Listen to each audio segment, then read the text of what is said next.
After having yesterday off, the Buffalo Bills got back to the practice field earlier this morning as we are now one day closer to the preseason opener against Carolina on Saturday. And before practice, head coach Joe Brady gave an answer on who will be playing come Saturday.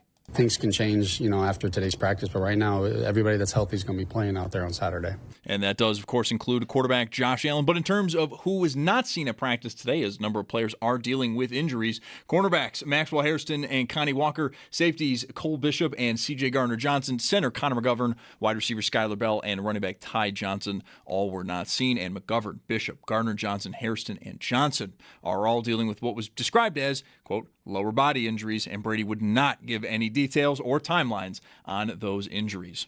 Tonight, though, we do have 6 preseason games: Lions at Bengals and Packers at Steelers, both at 7. 7:30, the Patriots host the Colts, then 2 games at 8 o'clock. Vegas has the Cardinals in town, and the Chargers are at Houston, and then the night will wrap up at 9 as the 49ers play host to Tennessee.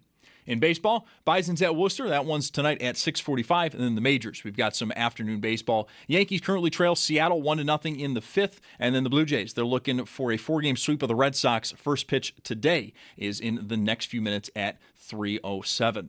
That's your Paddock Chevrolet Sports Update. Paddock Chevrolet with you for the extra mile since 1935. I'm Zach Jones for Western New York's Voice of the Fan, WGR.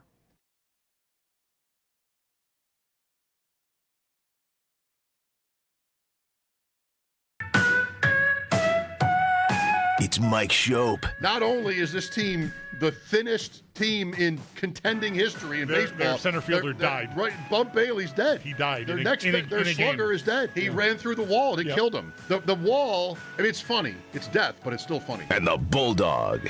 I'm done with you. You smashed yourself in the eyeball with an elastic exercise band? No. You're not leading my team. I don't want to trade anything for him in 2040. He's going to come here and drown in a cold tub. No. It's Mike Schopp and the Bulldog on WGR Sports Radio 550. Close. No Bulldog. Through next week, what are we going to do? I don't have that many fantasy rosters to rip off, just to sort of run down for you. I mean, that's not going to last me 7 shows, maybe 4. Maybe not. I don't think 7. I don't think I could get away. I don't think I could make that work. If anybody can, well, no, that's not gonna. I'm not gonna do that to you. What I am gonna do, I just want to get this cleared up right away. I took the visor off. This was an honest mistake. I saw red, so to speak. Red shorts, a nondescript gray T-shirt, in-play runs. Might be my favorite T-shirt. And I thought I was grabbing South Carolina, but in actuality, the Arizona Cardinals. I have this just randomly. My baseball visors are pretty much all places, stadiums that I've been to. When I was going to games, I haven't been to a major league game other than at places I've been to before, like Toronto last year. I haven't been to a new one in a long time. But when I was going, that was my purpose. Well, one of them was to watch the game. Another was to buy a visor of that team. And I've got, 20 of them. I'm still mad at myself that somehow I lost San Francisco.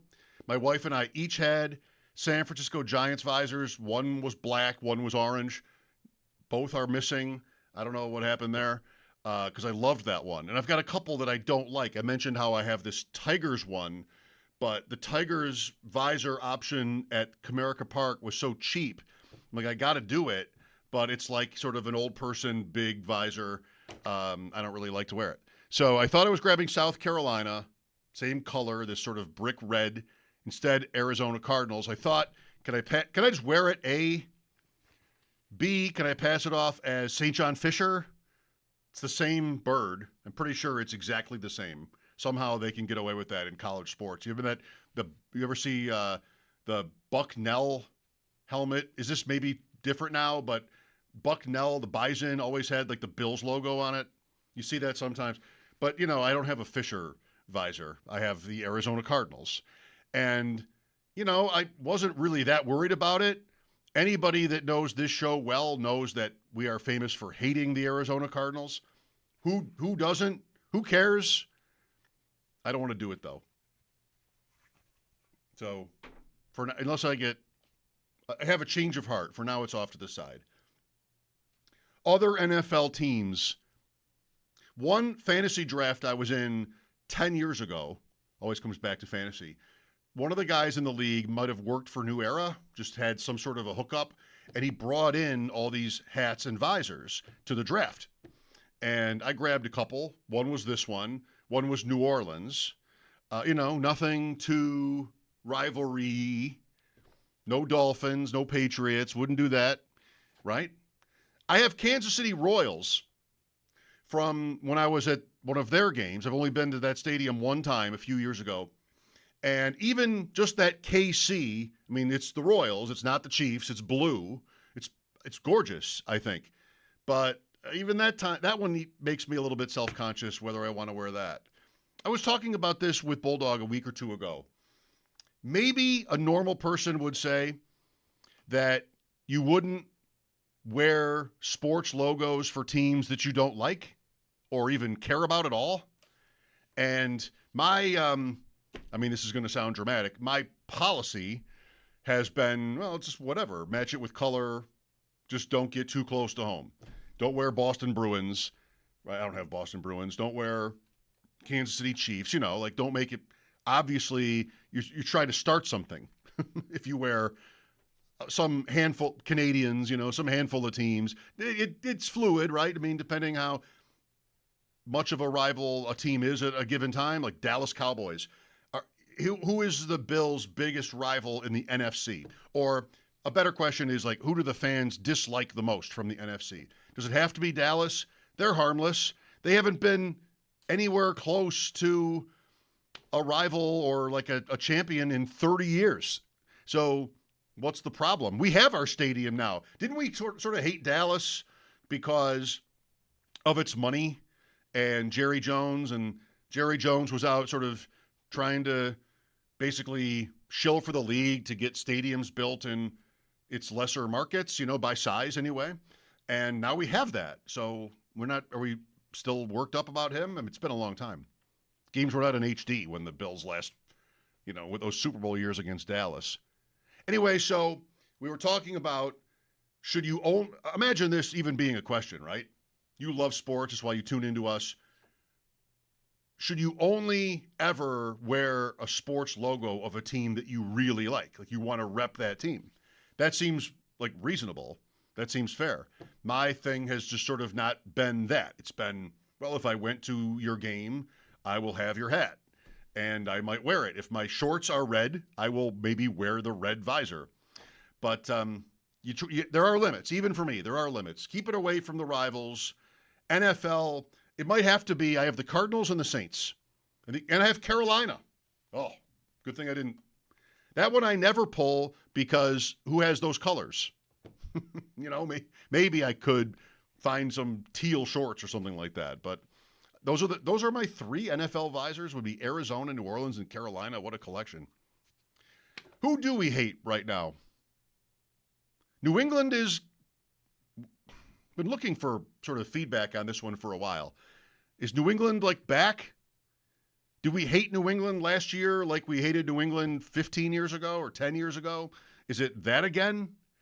I think back then it was mostly just jealousy and we were exhausted by the Patriots. Not just because of being in their division and losing twice a year mostly, but just, anywhere in the league, the Patriots were exhausting. The Chiefs have never been, to me, as annoying as the Patriots were. And for most of the Patriot dynasty, even in the middle when they weren't winning championships there for a while, still, because they were just never any fun. The Patriots were never fun. They were great. That has its place. That's the point, is to be great. But they were never any fun. They were, the style, the coach, the quarterback, the uniforms even maybe, there was just nothing that appealing about New England. You could hate them because they owned you. And like any team that wins all the time, you tend to hate those teams after a while. That's what the Chiefs became, I would say, a year or two ago. We're all just sort of fed up with the Chiefs. But at least the Chiefs, I think, were or maybe still are kind of fun. Like they would do different things. I think personality-wise, even the quarterback, but certainly the coach, they just gave you more. There was more to work with Kansas City. I mean, just one bad year doesn't take them off the rivalry list. Maybe does one good year put New England back on it. Anytime it's a division team, it's always just sort of like knocking at the door. And now it's kind of back on between the Bills and the Patriots, who very rarely, this is the Bills' fault in the last, decades, very rarely have they been good at the same time. But you had that at the end of Brady there when Allen showed up here, and then you have that right now. So I would say New England, you would never catch me in a New England hat wearing a logo, anything like that. I mean, I have my lines too. Would never do that. Miami is at a point now where they're just kind of almost irrelevant. Everybody's 0-0 right now. Maybe that changes. And then the Jets would even do. Speaking of teams with the Bills that have never been good almost never been good at the same time, the Bills and the Jets. But we hate the Cardinals in here. It's official. It's written in our contracts. There it is, off to the side.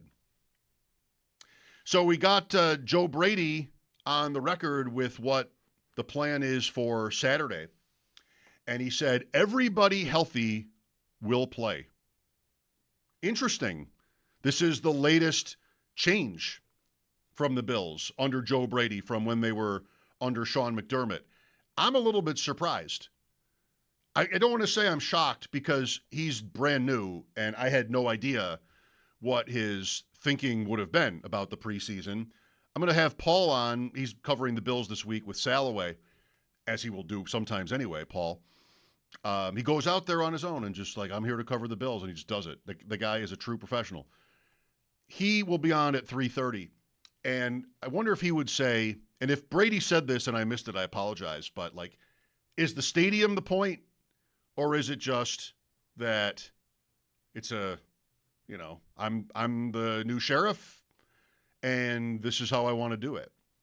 I'd like to think it would be more about that you could get enough practices in at the stadium so that Josh Allen and everybody else knows where to look, how much time is left, and things like that. I mean, if he plays in this game, which I guess is now to be expected, how long will he play? He's not going to run a 2-minute drill in this game, right? You could do that off the hop. Maybe not a bad idea. Go practice what you need to practice on. But I just would be surprised if he plays anything more than sort of a token appearance. He's not alone. Are we seeing it shift the other way a little bit? Like all the Cincinnati guys are playing in their game. Burrow, Chase, Higgins. I mean, Carolina's coming here. Carolina, which has had some unfortunate injury luck already in camp. They lost a linebacker for the season. They lost Chris Brazzell, a rookie receiver, for the season. Like, they've had a couple of bad results. And now, apparently, running back Chuba Hubbard is week to week with a hamstring. And, he has two hamstrings. He's out with a hamstring injury, and that opens things up. Fantasy, this is very exciting for Jonathan Brooks, who was a rookie 2 years ago, but torn ACL. Then he was hurt again, and he's almost just never played in the league. He might be somebody where a team would be super careful, but apparently he's going to play in this game on Saturday. So for whatever reason, in our case, maybe it's the new stadium. Who knows? Around the league, of course, it would vary. But you are seeing some teams turn back to getting their guys on the field in preseason week 1. Very interesting. Paul today, and more on the Panthers, Saturday's opponent with Alex Zetlow from the Charlotte Observer. There's a little Sabres to do with the Vanek Pominville Hall of Fame announcement. I was not here yesterday. Maybe I'm a day late. It's happened before, but we'll do some of that and some of the usual nonsense, right? We got to do our thing. No Bulldog, though, through next week. Let's get a call or two in. Paul coming up in about 15 minutes. Here is Nate on WGR. Hi, Nate. Hey, Schopp. Thanks for having me on. I think it's still very warranted, despite our general success against them, to hate Baltimore. And I think some of it for me is the constant comparisons of who would you rather have, Lamar or Josh, even if the line is very thin between the two. But I just feel, especially the last couple of games against them, I feel like we have just sort of escaped with wins that maybe we didn't deserve. The opener last year, kind of turning the tide in an incredible comeback, and then the playoff game where Andrews drops the ball. Like, they have been there every time with us, and I haven't seen, like, they're always a team I just say, you need to step on the throat early with them, because they just give me more unease playing against them than most other teams, even though we've had a lot of success against them. So I just don't want them anywhere near the Bills when it comes to playoff seeding and all that. And I was relieved that they fell off last year, but I still think I hate them. Okay. Yeah, I think the biggest, for me, this is just subjective. It's everybody can define this kind of thing for themselves, but I don't know how much of a rivalry you have if you never lose to somebody. The Bills have lost to the Ravens. The caller laid it out pretty well. I mean, those last two meetings, one in the playoffs, maybe they were both Baltimore's games, but they lost both games, So that's that. But I think it has to be, this is Bills Patriots back then. This is maybe Bills Dolphins in the 70s, or the other way somewhat in the 90s. Like, I think there has to be pain on both sides where you watch your team lose in the playoffs. I mean, I think if I were the Ravens or a Ravens fan, the Bills would be at or near the top of my list. I don't have a Cincinnati problem, really. Like, they've been good too. They made the Super Bowl, I didn't. Maybe Cincinnati, but they're not. You have rings, they don't. Like, I don't know how. It's Pittsburgh. I mean, Pittsburgh would be the one, just because all those games are so close and there have been playoff games. But Buffalo would be higher on a Ravens fans list for me than the other way around, because the Bills have just gotten it done against the Ravens when it's mattered. So I think it has to be like that. I mean, I think the Colts, if it's not too long ago already, the Manning-Brady years, the Colts would have hated New England more than anybody, more than they would have hated anybody else. And just this is my problem. I can't get to where I need to go because of them. And that's the Bills in Kansas City. It's ironic and almost funny, not funny to the Bills, but that they have beaten the Chiefs 5 years in a row in the regular season. Like, that's just got to be, I never know where to look for this. I just always tend to assume, and then I bring it up and always want to couch it a little bit because I don't know. But I can't imagine there's anything else like that in the history of the NFL, where in a span of 5 years, well, I guess it's now 6. In the last 6 years, the Bills have won, last 5 years, 5 in a row against Kansas City in the regular season, and they are 0-4 in the playoffs from 2020 to now. I mean, how could there be, you think there's another streak like that? It's not even a division opponent. So you're not playing them twice. It's just, the Bills are 5-0 in the last 5 years in the regular season against Kansas City, both stadiums. That's kind of weird, but it's true. So that's what it is. I mean, I can't imagine the Chiefs or Chiefs fans care about that. They probably think it's funny because the playoffs are what matters more, and it's been flipped on its head. So you can't, I don't think you have a rivalry until both sides beat the other. And that can be in the short term, or that can be over the many years. Like the Sabres and the Bruins or the Canadians or even a couple other teams, maybe that's just completely ingrained and it's just there forever. I don't know if football's different, but it doesn't feel like I can't hate Baltimore if I'm a Bills fan, because I kind of own them. Here's Jim next. Hi, Jim. Hi, how you doing? Okay. I think you guys are missing the point. The nemesis, our arch enemies forever and ever, are the Miami Dolphins.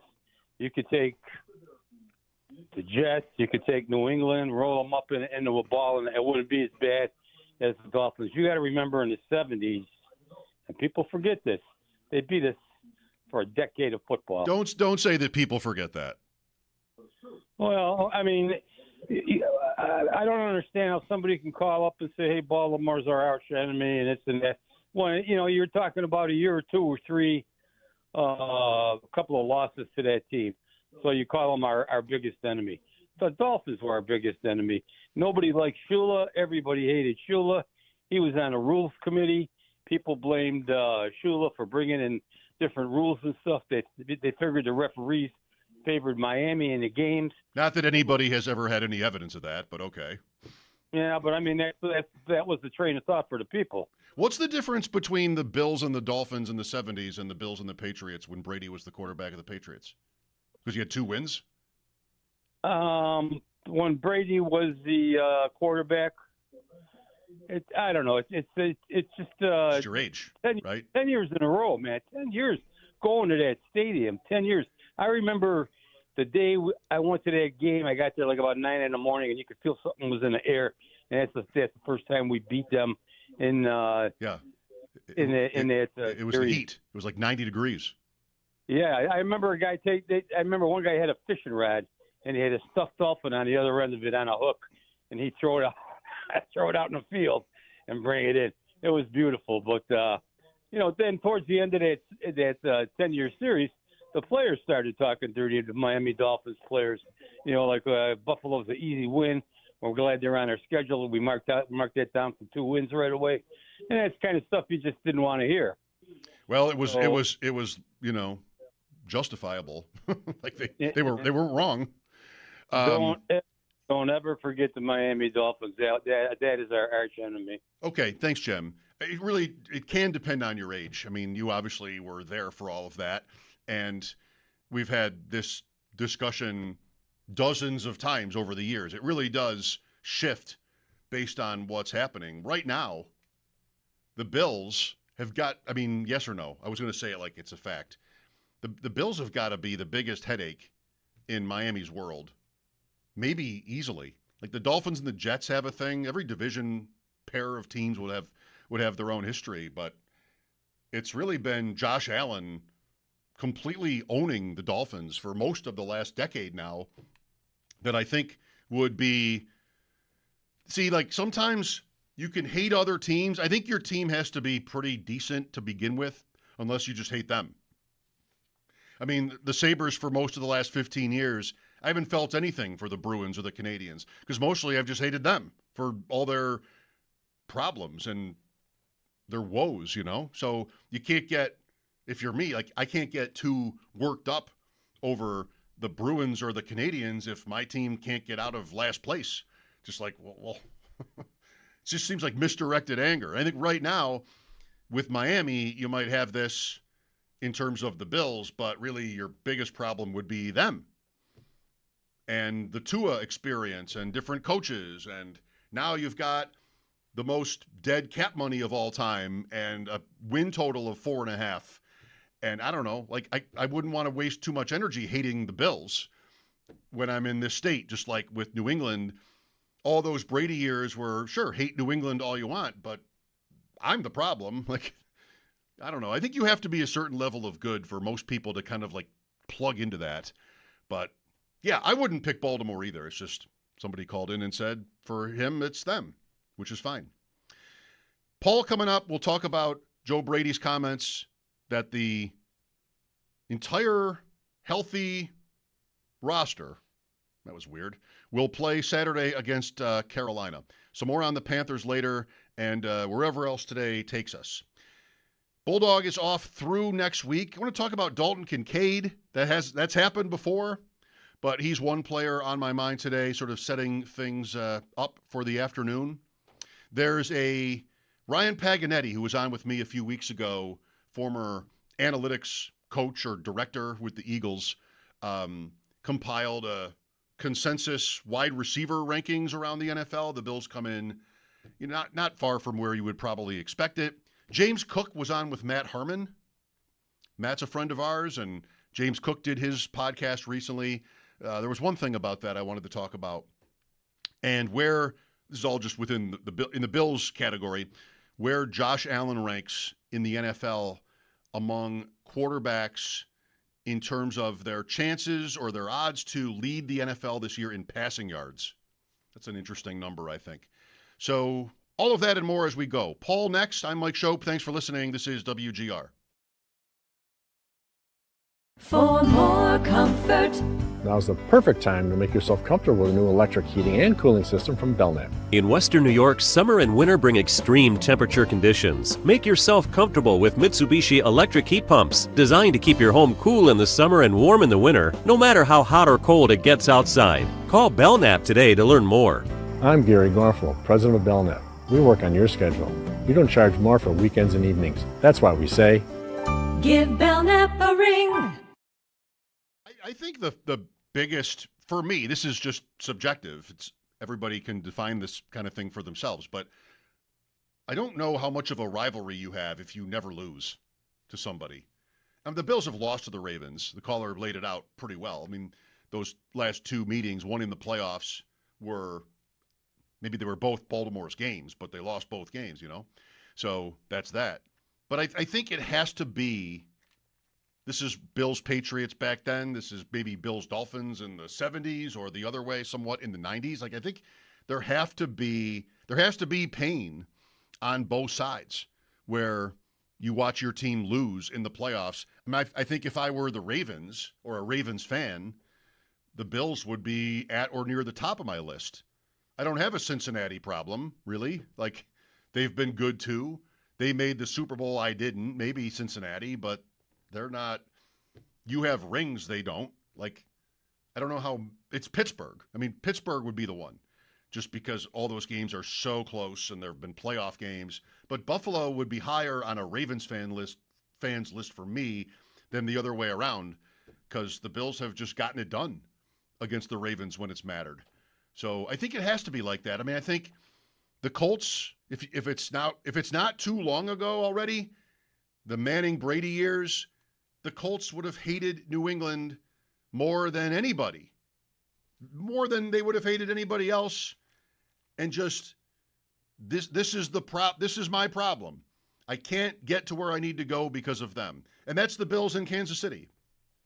It's ironic and almost funny, not funny to the Bills, but that they have beaten the Chiefs 5 years in a row in the regular season. Like, that's just got to be, I never know where to look for this. I just always tend to assume, and then I bring it up and always want to couch it a little bit because I don't know. But I can't imagine there's anything else like that in the history of the NFL, where in a span of 5 years, well, I guess it's now 6. In the last 6 years, the Bills have won, last 5 years, 5 in a row against Kansas City in the regular season, and they are 0-4 in the playoffs from 2020 to now. I mean, how could there be, you think there's another streak like that? It's not even a division opponent. So you're not playing them twice. It's just the Bills are 5-0 in the last 5 years in the regular season against Kansas City, both stadiums. That's kind of weird, but it's true. So that's what it is. I mean, I can't imagine the Chiefs or Chiefs fans care about that. They probably think it's funny because the playoffs are what matters more, and it's been flipped on its head. So you can't, I don't think you have a rivalry until both sides beat the other. And that can be in the short term, or that can be over the many years. Like the Sabres and the Bruins or the Canadians or even a couple other teams, maybe that's just completely ingrained. And it's just there forever. I don't know if football's different, but it doesn't feel like I can't hate Baltimore if I'm a Bills fan because I kind of own them.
Quickly first, caller mentioned kind of a famous game in Bills history, the 1980 opener. I mentioned how hot it was. It might still be the record in Bills history for the hottest game or hottest home game. But that's when the Bills finally beat Miami after losing to them 20 times in a row. They beat them the last time they played them in the 60s, and then the first time they played them in the 80s. If that didn't even line up, it might not be as interesting, but it's for the 70s. Two things about that game. One is it was super hot. Another, which is one of my favorite things about looking up football games from those years, the Dolphins had 6 turnovers. I mean, how do you pull an upset? Maybe it wasn't even that big of an upset. But when one team turns the ball over all day, they're going to get beat, right? The Bills had 7. There were 13 turnovers in that game. How many drives could there have been? The Dolphins had 6 turnovers and won the battle, the so-called turnover battle, but still lost the game. I just went through the play-by-play of that game, and it's insane. It just feels like every drive in that game ended in a fumble or an interception. Ferguson had 5 interceptions, and, good enough to win. Take that down. All right. Paul Hamilton with me. I would love to give you a comment, an opportunity to comment on this game from 46 years ago, Paul, if you were so inclined. But if not, that's fine, too. You know what you've just done, though? By the way, as soon as the music started, I got the article up from today. So it is up now for anybody that wants to read about Josh Allen and the head coach, Joe Brady. For all these years, I've been telling people the last game I was in, football game, I was in the stadium, would have been the first game. I thought it was 1980, but I know it was against the Colts. So it wasn't 1980. And for years I've been saying that was the last time I was in the stadium for a football. I've been for a couple of concerts, but not actually a football game. So you just woke me up to the fact that all these years I've been lying. I got to figure out when that Colts game was. Don't be too hard on yourself. Let's not call it lying. You can just, maybe you were mistaken. Didn't remember correctly. I do remember very distinctly the guy behind me was so drunk he got sick and was passed out and didn't see one play of the game. Well, now I know you're lying. Now, because that would not be possible. That's never happened. You must be making that up. All right. Well, whatever game it was. Yeah. A long time ago. Forced segue. Whatever game it was, the starters played. And now if you were to go to this game on Saturday in the new place, 1 o'clock against Carolina, the starters are going to play as well. Are you surprised? Not particularly. Like Josh Allen talked about, one of the reasons, he wants to play no matter what. You know Josh Allen. But he says, just different things. He's got to figure out where the play clocks are. Get used to them. All right, the play clocks are over here. The lighting is over here. Just different things that could be going on in the stadium, the turf he mentioned. So he was just the environment is kind of what he was talking about. So we all know he doesn't have to play at all in the preseason. He'll be fine. He always wants to play, and he reiterated that today. But there were reasons why, and Brady said. He talked before practice. So he said, if you didn't get injured in practice today and you're healthy, you're playing on Saturday. That includes Josh Allen and everybody else. He didn't say for how long. I mean, that might mean one series if you're Josh Allen. I don't know. He doesn't know. I mean, Allen said he doesn't know if he's playing one series, how many games. He goes, that's up to Brady. But he would like to get in there and at least get on the field and just figure out some of the things that he needs to figure out before that Thursday rolls around for the first home game. So, Paul, did Brady even say this? Like, is the fact that they're in a new stadium the point? Is it the reason here, or is it maybe not? He didn't say it's the reason. One of the things is he wants to get the guys out there, tackling, just doing things that you can't really do in camp. And that leads me to believe, we may not see starters for a long time, but and there's no, and this is every head coach. There's no game planning. I mean, they're not going to game plan for everything. He's going to sit there and evaluate what he sees, and so it's how are they adapting to the new defense? Not how is the defense game planning for Carolina and how do they do with that, But this is a new defense. How, you've done it through training camp and OTAs. Are you where you're supposed to be, or are you having problems with it? They also still are. There might be some things that Allen and the offense like, or there might be things they don't like, and they'll just say, you know what? Let's just take this out of the book. This isn't working. We've tried it in camp. We've tried it in a game. It's not working. Those are the types of things you're going to see here. The Carolina Panthers are basically, it doesn't matter what they do. It's what are the Bills doing? What are they trying to accomplish? What are they trying to do for Brady? The offense is Brady's offense anyway, but even the offensive coordinator, he's still going to be a part of game day. He's going to be in the box this game. He's going to be on the field another time. Where is he going to be where he can be the most help? And Allen went out of his way today to compliment Pete Carmichael, the offensive coordinator, and what he's done. And Mike, this will thrill you to no end. Let's go. Brady is just like any NHL coach you want to call on. Lower body. We found out that Connor McGovern, Cole Bishop, and Maxwell Harrison have lower body injuries. That's it. Finally, That's it. Finally, something from hockey has transcended to another sport. Finally, hockey, they're taking their cues from hockey here. Yes. Great. He said he's not putting timetables on things or anything like that. And he doesn't have to. I mean, now in football, once the season starts, you have to give injuries. Well, he doesn't have to right now because it's preseason. No, that's right. I mean, common sense would dictate, however, if somebody was going to be out a while, then you go ahead and say that. I think Sean McDermott had to warm up to that himself. Yeah.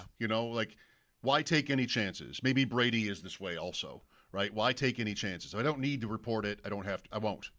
Right. But if somebody's going to be out, I'm tending to think that all these injuries, everybody on that list we'll see.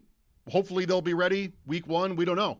And I have no problem with a coach that doesn't want to say anything more than that. If he doesn't know, he doesn't know. That's completely fine.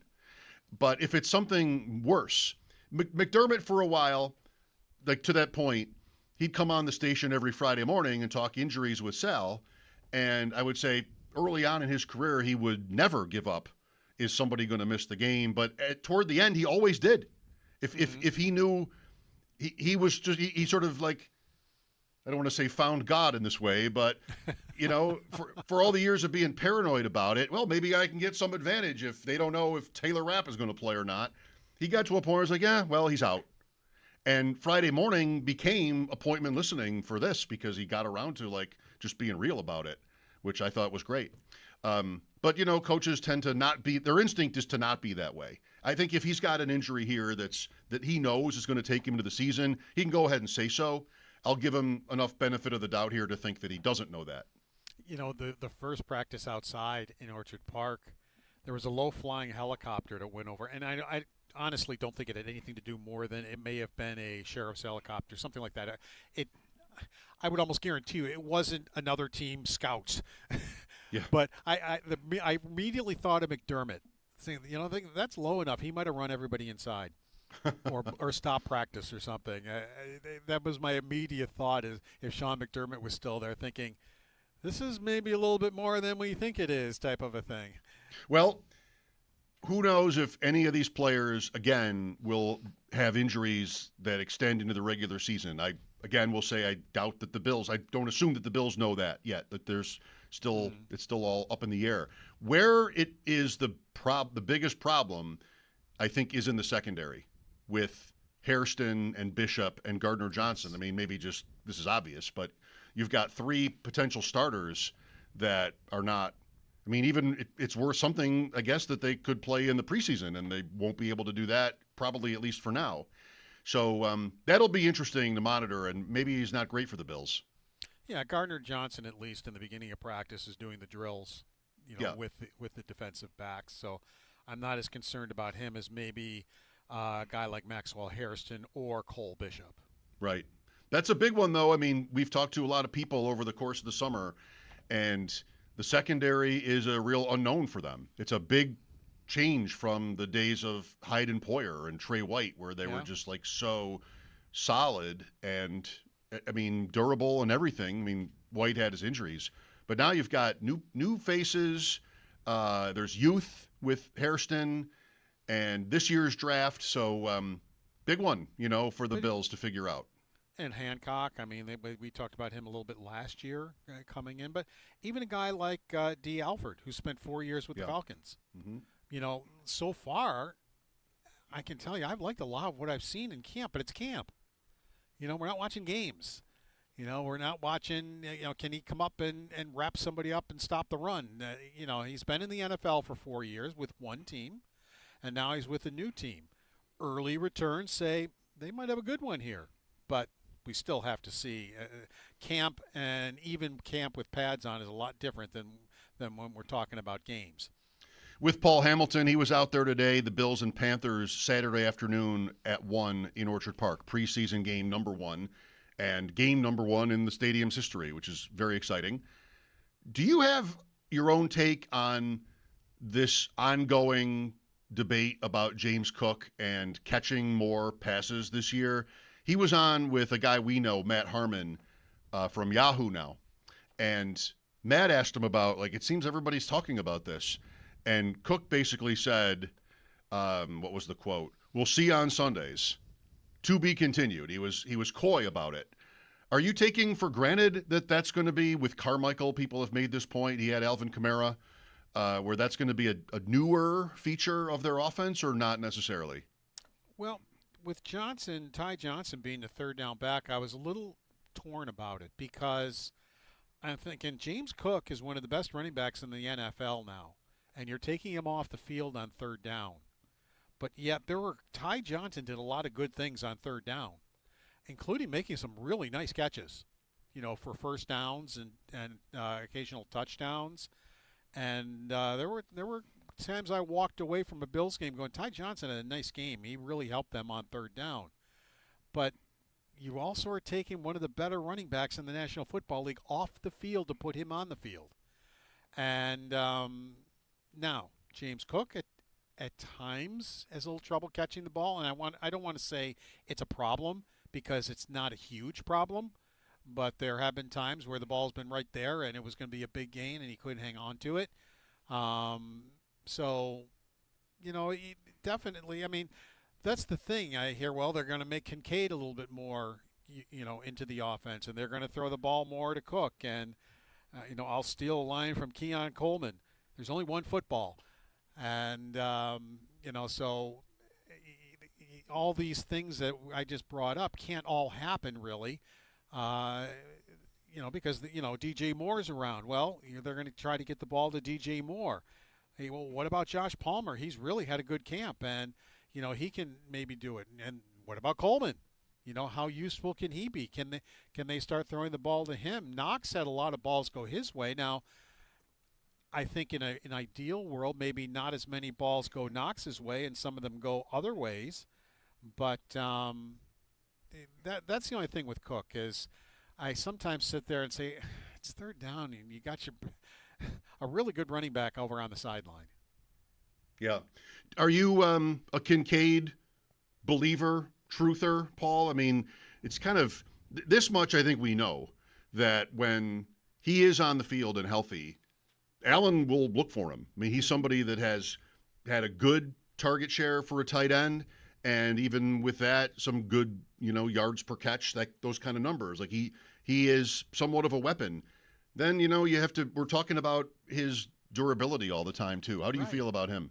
Exactly. And he's made some big plays for them and scored some big touchdowns. Now, of course, when that Kansas City game where the Bills didn't understand where the rush was coming from, and Allen had 3 guys in his lap about the same time as the ball got to him, and he just launched it, and actually launched it where Kincaid could have caught the ball, and he wound up dropping. I was like dumbfounded when that happened. I go, really? He didn't catch that? Because I just, for him, to me that's a routine catch, and I was like shocked that he didn't catch that. So that's what I think of Kincaid. I think he's very good at catching the football when it's near him, around him. I think he runs great routes, but the durability, you got to be available. And that's one of the reasons why Knox had the year he had, because of lack of durability when it came to Kincaid. 2 minutes here, Paul. I heard you with Jeremy and Joe talking about Thomas Vanek and Jason Pominville, and I thought it was smart that they brought up Derek Roy's name. Yes. And the more you guys, felt like the three of you were all talking yourselves into like Derek Roy is on the same level, and maybe it's right.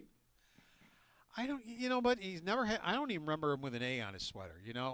He wasn't a big leader. He was, more of a, I want to say like class clown type of thing. I'm not calling him a clown, but just, more of that thing than a guy that everybody looked up to. Mm-hmm. But then I was starting to look up, and they were talking about, and I had talked about Pominville having a great year and start in Rochester after he had been waived. And then I stumbled upon Derek Roy actually had a better start and did the same thing, came up to Buffalo, and both were very good with the Sabres, after that great start in Rochester. But I found it interesting, to Jeremy's point, that I remember Pominville doing it. I didn't remember Roy doing it, and Roy's numbers were actually better. And I found that very interesting. And it just seems like Pominville and Vanek got a lot of very deserved credit where maybe Derek Roy didn't. Yeah, I thought Joe made a good point about that because he was a center, maybe he was dumped on more, than guys on the wing. You're looking to try to build up the middle, and you lose Briere and Drury, and then, all right, well, this is our number one guy, but doesn't really have too much to say about how good a player he was. All right, Paul, thanks for your time. You be out there tomorrow too? Nope, tomorrow is just Walk like through? a normal day before a game, whereas there's no media. Okay. Usually the team has a walkthrough the day before a game, but no media, so next time we'll be out there is for the game. All right, I won't bug you. Have a good weekend. All right, take care. Paul Hamilton on the Wester Hotline. His appearance is brought to you by Raylax Honda. Raylax, we got this. Yeah, I like that they brought up Roy in that sort of context with Vanek and Pominville. I thought it was smart. 4 o'clock coming up, Alex Zetlow, Charlotte Observer, on the Bills' opponent this Saturday, Carolina. How many of their starters will play in this game, if we know? That and more as we continue here. Thanks for listening. I'm Mike Schopp, and this is WGR.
Injury update, Puka Nacua of the Rams left practice today with soreness in his, and the world rushes to its collective phones and computers to look the word up. PSOAS. Psoas? It's a lower back muscle. I just did this. I just did the looking, or because I didn't know what psoas was. I might have one myself. But he's got lower back soreness. Is he maybe a mess, Nacua, as good as he is? I mean, he's damn good. And in fantasy drafts, he goes usually no later than the 4th overall pick. But I got a story about him running into a window at a party. I've got some pretty awful comments during the offseason that he made. I've got a psoas soreness. I mean, he's been banged up. He gets drafted in the NFL a lot earlier if he didn't enter the league with injury baggage from BYU? He was a day 3 pick and nobody trusted his body. Like, look how good he is. How could the league just, no pun intended, turn his back on him? But there's a lot going on with Puka. Next, the Panthers with Alex Zetlow here on WGR.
The Buffalo Bills were back on the practice field earlier today after having yesterday off. We are one day closer to the preseason opener against Carolina on Saturday. And before practice, head coach Joe Brady gave the people an answer on who will be playing come Saturday.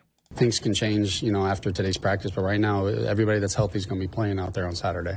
And this does, of course, include quarterback Josh Allen. But in terms of those who were not seen at practice today, as they are dealing with injuries, they do include cornerbacks Maxwell Hairston and Connie Walker, safeties Cole Bishop and C.J. Gardner-Johnson, center Connor McGovern, wide receiver Skylar Bell, and running back Ty Johnson. And for McGovern, Bishop, Gardner-Johnson, Hairston, and Johnson, they are all dealing with, quote, lower body injuries, and Brady would not give any details or timelines on any of those injuries. For more on today, though, Paul Hamilton has a piece up at our website, WGR550.com. Tonight in the NFL, we've got 6 preseason games as the preseason does fully get underway tonight. Lions at Bengals and Packers at Steelers, both at 7. 7:30, the Patriots host the Colts. 2 games at 8 o'clock. Vegas has the Cardinals in town, and the Chargers are at Houston. And then at 9, the 49ers, they play host to Tennessee. Bison's at Worcester tonight. First pitch for that one at 6:45, and then the majors. We've got some afternoon baseball. The Yankees currently trail Seattle 1-0 in the 7th, and the Jays are down 1-0 to the Red Sox. That one is in the 4th. That's your Paddock Chevrolet Sports Update. Paddock Chevrolet with you for the extra mile since 1935. I'm Zach Jones for Western New York's Voice of the Fan, WGR.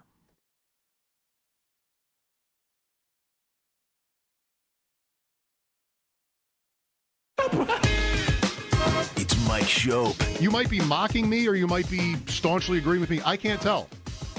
I'm mocking you. And the Bulldog. What is Fozzie Bear's role in this production? On WGR, Sports Radio 550. What was Fozzie Bear's role in that production? That never went answered. And I'm not here to say anything more about that. I have no idea what even we were talking about. Probably in 2005 or whenever that was from. I'm Mike Schopp. Thanks for listening. Bulldog is off through next week. Nice little break. With me now on the Wester hotline is Alex Zetlow from the Charlotte Observer. Alex, I'm Mike. I'm not sure we've spoken before. If we have, and I don't remember that right now, my apologies, but it's good to talk to you today. It's great talking to you. Thanks for having me on the show. You're welcome. Panthers at Bills Saturday. Are you coming up? Yes, sir. All right. You'll be seeing some kind of history with the new stadium. I'm guessing you're aware of that. It'll be a big day out there for a preseason game especially. Absolutely. That is one of the highlights of the trip, honestly, that I'm really looking forward to. Obviously, we're both going to be watching the starters play for the first time of 2026, but I'm really excited to check out. I'm really excited to check out the new stadium. There's been a lot of discussion about it, at least that has come all the, on the internet that's made us all the way down to North Carolina. So I'm excited to see it for myself.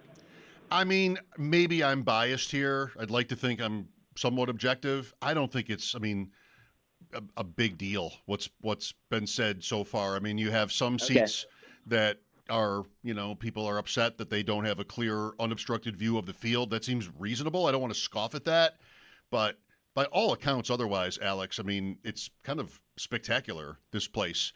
So steep, new, for us, it's more than 50 years. So I bet you'll be impressed. Absolutely. I'm very much looking forward to it. And, of course, the Panthers got their own, stadium renovations that they're going through. They haven't had a fully overhauled stadium renovation since Bank of America Stadium opened in 1996. So the team obviously began in 1995, but they played their first inaugural season at Clemson University, fun fact, right. And then they moved over to what is now Bank of America Stadium in 96. So it's been like 30 years for us in Charlotte as well. So I'm excited to step into, like a high-tech, state-of-the-art place and get the show on the road. And there they were in their second year in the NFC Championship, out of nowhere, the Panthers Absolutely. With Dom Capers. Well, Alex, you mentioned the starters playing. That's a story here, too, today, that the Bills are going to do that. New head coach Joe Brady, Carolina ties, expected to play everybody he has that's healthy. Is Carolina expected to do the same? Yes, head coach Dave Canales said so earlier this week. Specifically, Bryce Young is going to play about 10 to 20 snaps, depending on how that all goes. If it's 3 and outs, then he'll probably keep the offense out there for another series or two. But they want to see Bryce Young out there, and that also means they want to see Teteroa McMillan out there. They want to see Xavier Legette, Jalen Coker, all their playmakers. They're also expecting to start the majority of their offensive line. Some of their offensive line is a bit beat up right now. You got a left guard in Damian Lewis who's coming back from a calf injury, so they might be a little bit more delicate along the offensive line. But expect all the starters. The one caveat is Chuba Hubbard, the Panthers' starting running back, actually just got MRI results early this morning saying that he has a hamstring injury, and he is now week to week with that injury. So the starting running back for the Panthers will be Jonathan Brooks, second-round pick from 2024. He has not come close to playing a full season. In fact, he's only played 9 quarters of NFL football. So that'll also be a treat for Panthers fans and really NFL fans alike who are curious to see Jonathan Brooks play. Jonathan will be out there on Saturday afternoon. My hand is certainly up as a fantasy player. He's been one of the most interesting debates of the summer. What was it your opinion, or is it your opinion, that apart from an injury, Hubbard would be their RB1, or was Brooks moving in on that? It is of my opinion that Chuba is RB1, and that's kind of unquestionable for a variety of reasons at this point. One, Jonathan Brooks has yet to prove himself as an NFL player. He's got to prove that not only can he be healthy, but can he be as explosive and as sure-handed, because he came out of college as a really great receiving threat out of the backfield as well. Mm-hmm. Can he be as explosive and sure-handed and all these things that he was in college and the NFL? Hasn't proven that yet. So Chuba, injury notwithstanding, would be the RB1 at this point. Also, the Panthers, I don't think that this is kind of permeated into the nation's consciousness quite yet, but the Panthers really value Chuba as a leader in the locker room, as a leader on that offense. He's probably the most important voice on offense. Maybe outside of Bryce Young, but of course Bryce Young calls all the plays and gets all the plays in for the offense. So, it's really hard to understate Chuba's importance. And then, of course, 2 years ago he had a 1,000-yard rushing season. So he can still be quite productive too. Last year he suffered some injuries and stuff like this, but that's a really long way of telling you that I think that Chuba would be RB1 at this point. But hey, if Jonathan Brooks really lights it up at the beginning of the year, all bets are off. Right. Look out then. Yeah, I have no trouble believing, agreeing with your analysis on this. One thing that I was taken aback by 2 years ago with Hubbard is that they paid him in the middle of the season. That's a pretty good sign that the team really likes the player, and it was good running back money. That's changed a lot, somewhat in the last couple of years. Some of the stars at the position are really getting paid. But, man, for a team, and Carolina wasn't winning, and they went and paid Hubbard like they did, that's a pretty good compliment. Yeah, I think that was just a function of a variety of things, but the big thing was that the Panthers weren't very good at the time, and they wanted to lock down some players for the long term who want to be in Carolina, who are great culture additions, great in the locker room, and they also want to reward players who stick with it, the system, work really hard, and then ultimately play well. When that first contract kind of happened, a lot of people were like, whoa, okay, so the Panthers are going to commit to another long-term running back. They did that previously with Christian McCaffrey, and that was to varying results.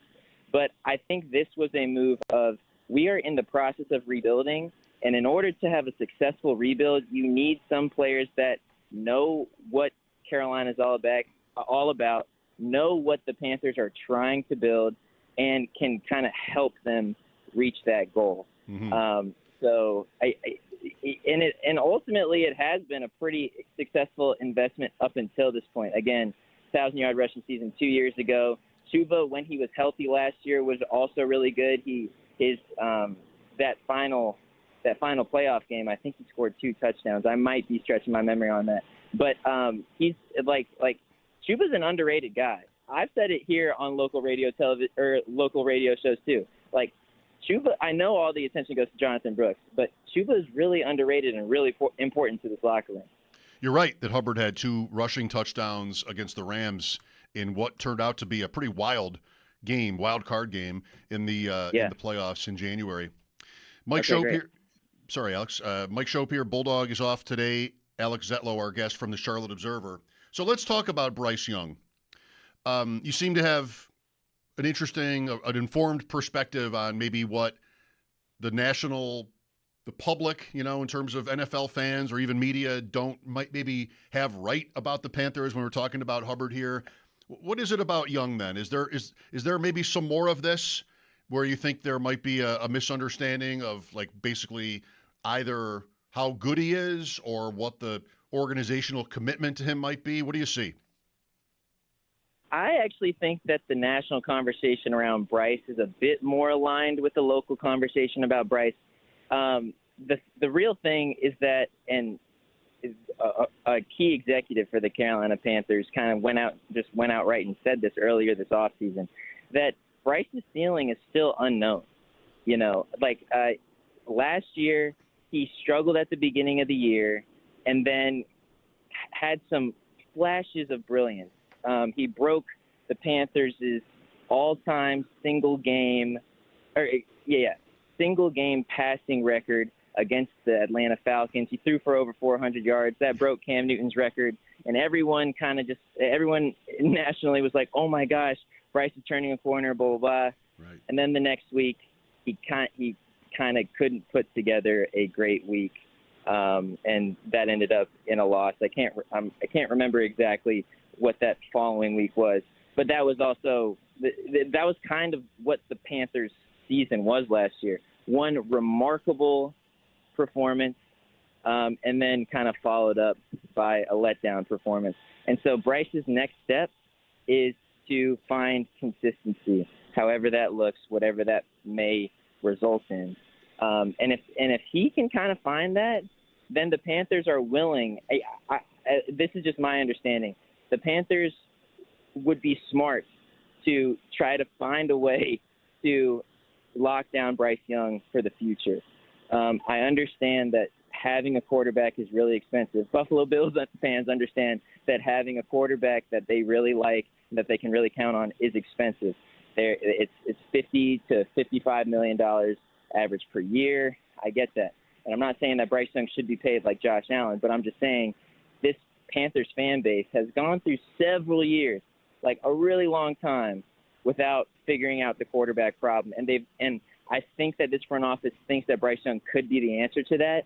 And so they're going to give him every opportunity to prove them right. And this is just a massive year for Bryce Young. And so every data point that you can kind of glob onto is important. And that's why Saturday is important for many reasons, but that's a huge reason why, because it's another data point in the Bryce Young in the Bryce Young situation. I might want to get back to what the dilemma the Panthers might be facing with him as we talk. But you talk about consistency, and I would say he has to have more good games. Like these.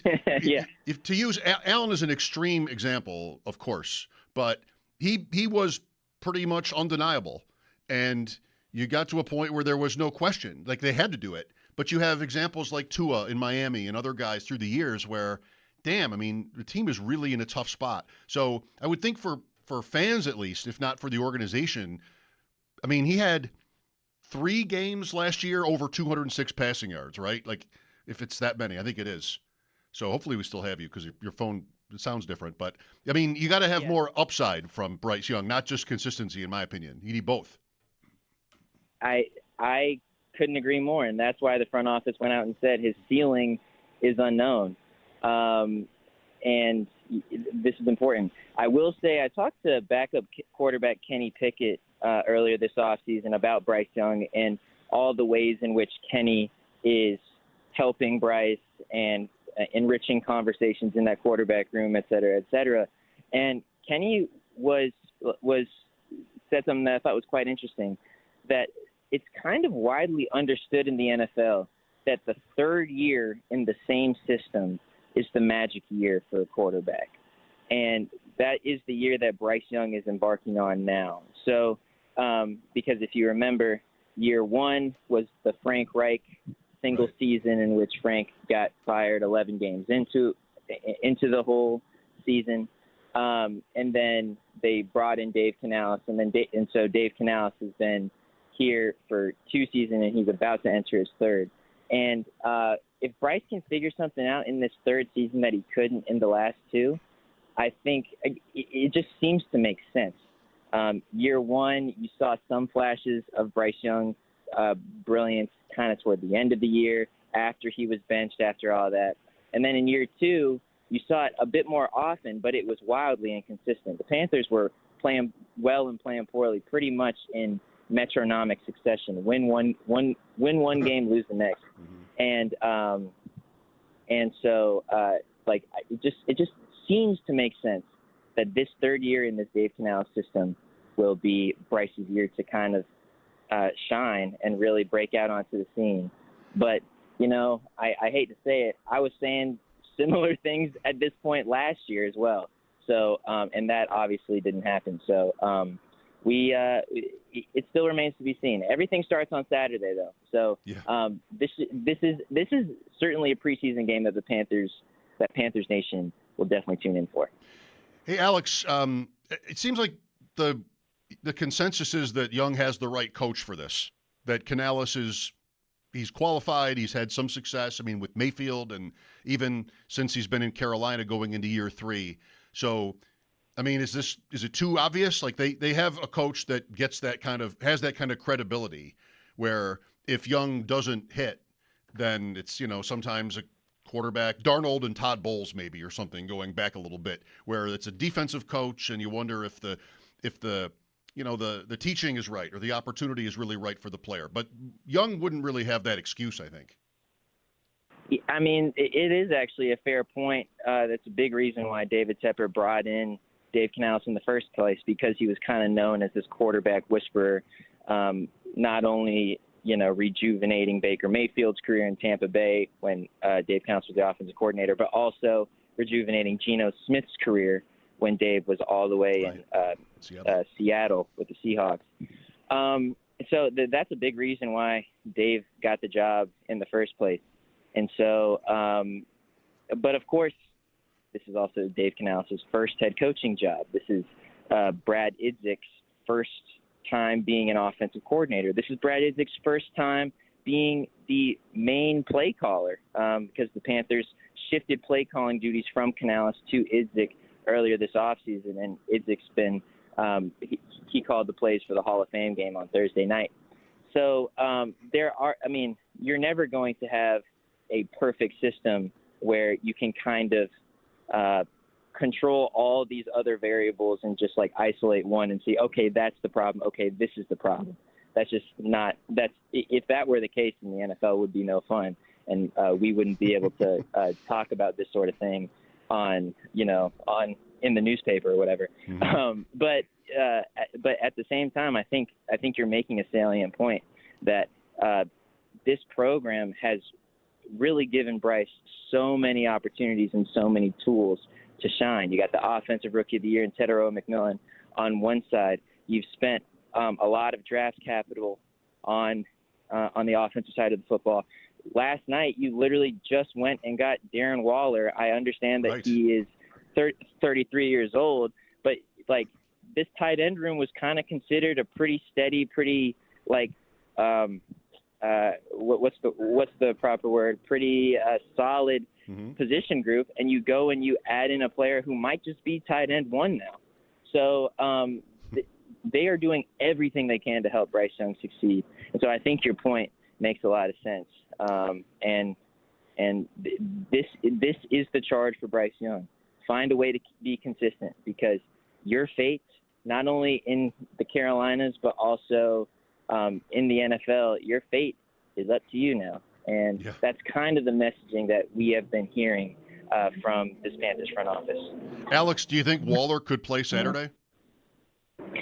No, he did not. He wasn't even on the practice field today. Okay. He has to do some onboarding stuff and also pass a physical today. We'll probably find out that he passed a physical in the NFL Daily Transaction Wire, which comes out in about an hour, I believe. So we'll probably find that out. But I just think it'll be a little too quick of a turnaround. But I do envision Darren Waller playing at some point later this preseason. Okay. It's an interesting bet. I mean, they have a solid room, as you put it, but also you have the Brazel injury, and you're trying to do everything you can for this quarterback with now Hubbard hurt. I'm sure it's not a big investment, Waller. How about wide receiver? So McMillan looks like he could be a star. Coker is a popular mid-round fantasy pick. Like there have been flashes with Coker and the Cokeheads, right? And then also there's a little bit of buzz on Leggett after all this time, after a couple of years. So how good a room is that? Well, it's certainly a deep room because you got Tetero McMillan, Xavier Leggett, and Jalen Coker, like you said. And then you got a whole bunch of receivers that I'm sure the really, really locked-in NFL fan would recognize some of these names. Among them, John Mechie. He came over to the Panthers this offseason, obviously broke records at Alabama with Bryce Young, and so he's kind of fighting for a roster spot right now. And then let's see. I guess you do also have some unknown guys. This guy named Jasim Reed has had a really, really great camp, and then you can kind of go on down the list from there. But the receiving room could really use some explosiveness. It could really use some speed. That's what the Panthers invested in the third round when they picked Chris Brazel, and now he's out for the year. So if there is one thing this offense is lacking, it is a deep threat, particularly on the outside, and that was supposed to be something that Chris Brazel could furnish for this offense. Right. So they still are lacking at. They still need to find a way to do that. Maybe Darren Walling could be part of that answer, or maybe a new and improved Xavier Leggett can kind of be part of that answer too. But that's something that they're going to have to figure out in the first couple weeks because that's still a huge question mark.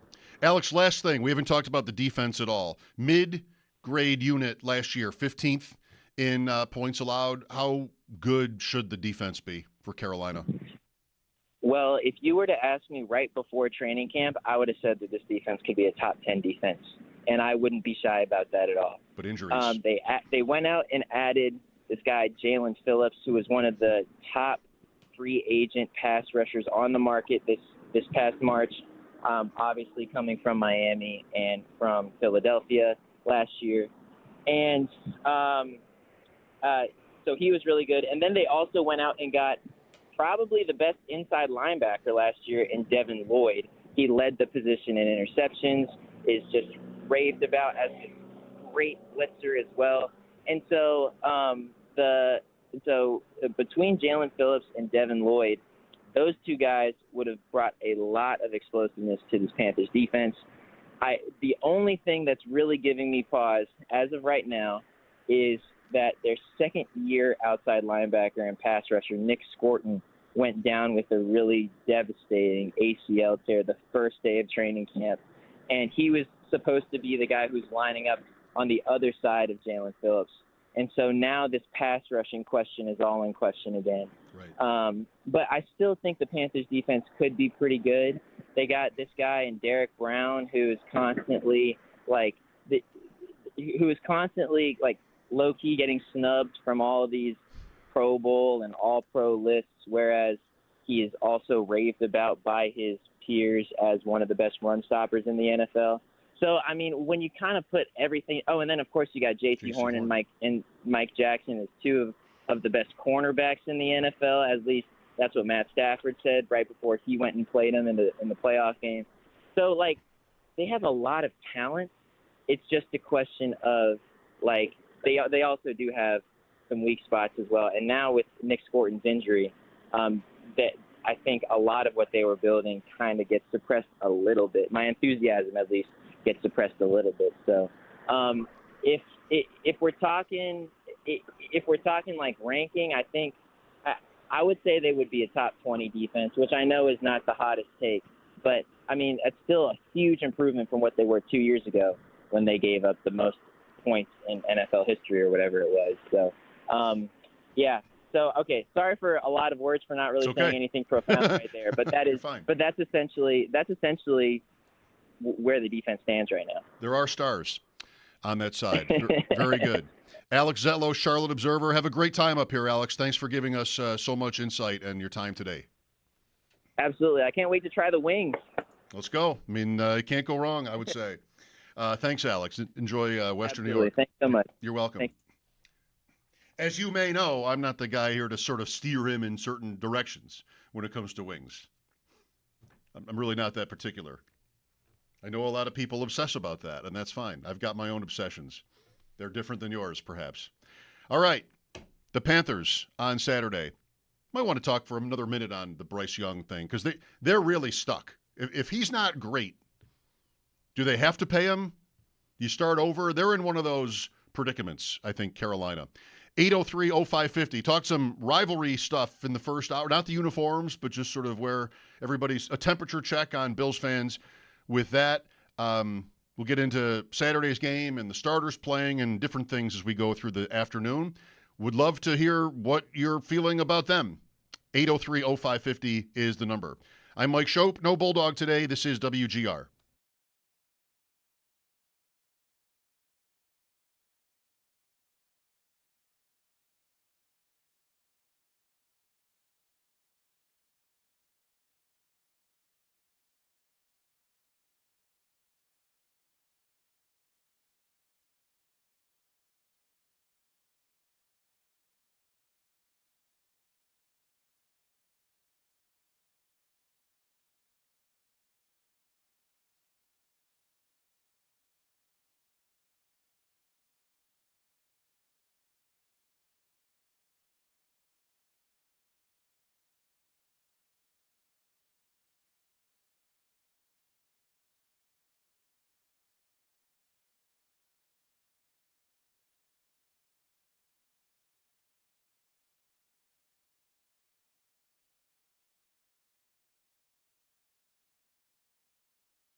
Back to practice today for the Buffalo Bills as we are now one day closer to the preseason opener against Carolina on Saturday.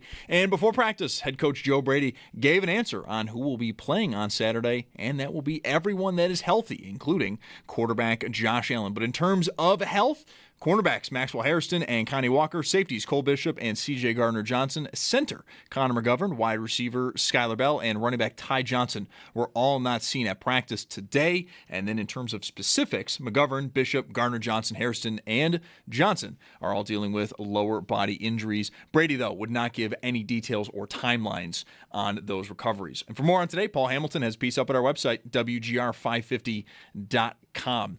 Around the league, we have 6 preseason games tonight. Lions at Bengals and Packers at Steelers. Both of those are at 7. 7:30, the Patriots host the Colts. 2 games at 8 o'clock. Vegas has the Cardinals in town, and the Chargers are at Houston. And then at 9, the 49ers. They play host to the Tennessee Titans.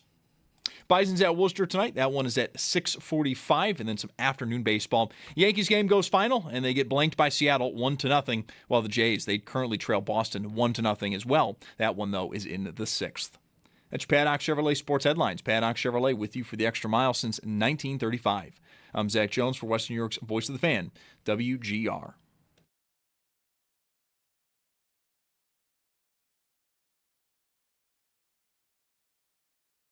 Yeah, it'd be awesome to see. I mean, guys are flying around right now in practice and making plays, and they're disguising really well, moving together. And it's a really tight-knit unit right now, so it's awesome to see, and I can't wait to see them get on the field and play somebody else and start laying some hits down. Josh Allen, Mike Schopp here. Bulldog is off. 803-0550 to talk. I don't know if it's me. I can't find the strength to rail against the starters playing in this game.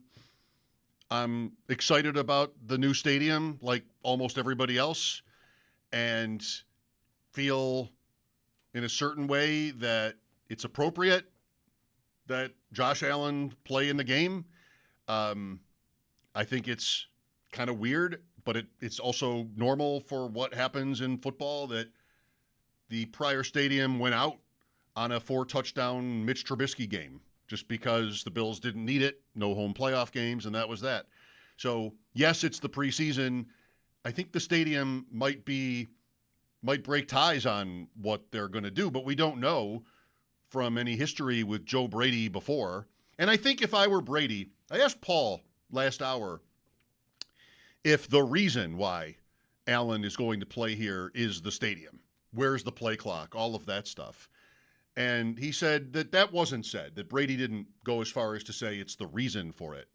I think if I were Brady, I wouldn't want to say that because that's pretty easy to pick at, that if Allen is playing because the stadium is new and, whether it's really because we want him to know where the clock is, every stadium they go into, you find the clock. He's done all right figuring that out over the course of his career. But okay, I mean, there's something to it.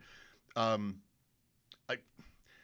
guess I really wouldn't want it to sort of bottom line, it's because we want to get used to the place, which I think does have merit, but it can sound like, well, whatever. I mean, still the only thing that can really go badly, of course, is an injury. And that's why more and more, I think, it's been true, more and more teams, including the Bills, have opted to keep their stars off the field. Maybe that's different this year. I don't know. I mean, it sounds like it is a little bit with this happening. Our guest from Charlotte says those guys are going to play, Bryce Young.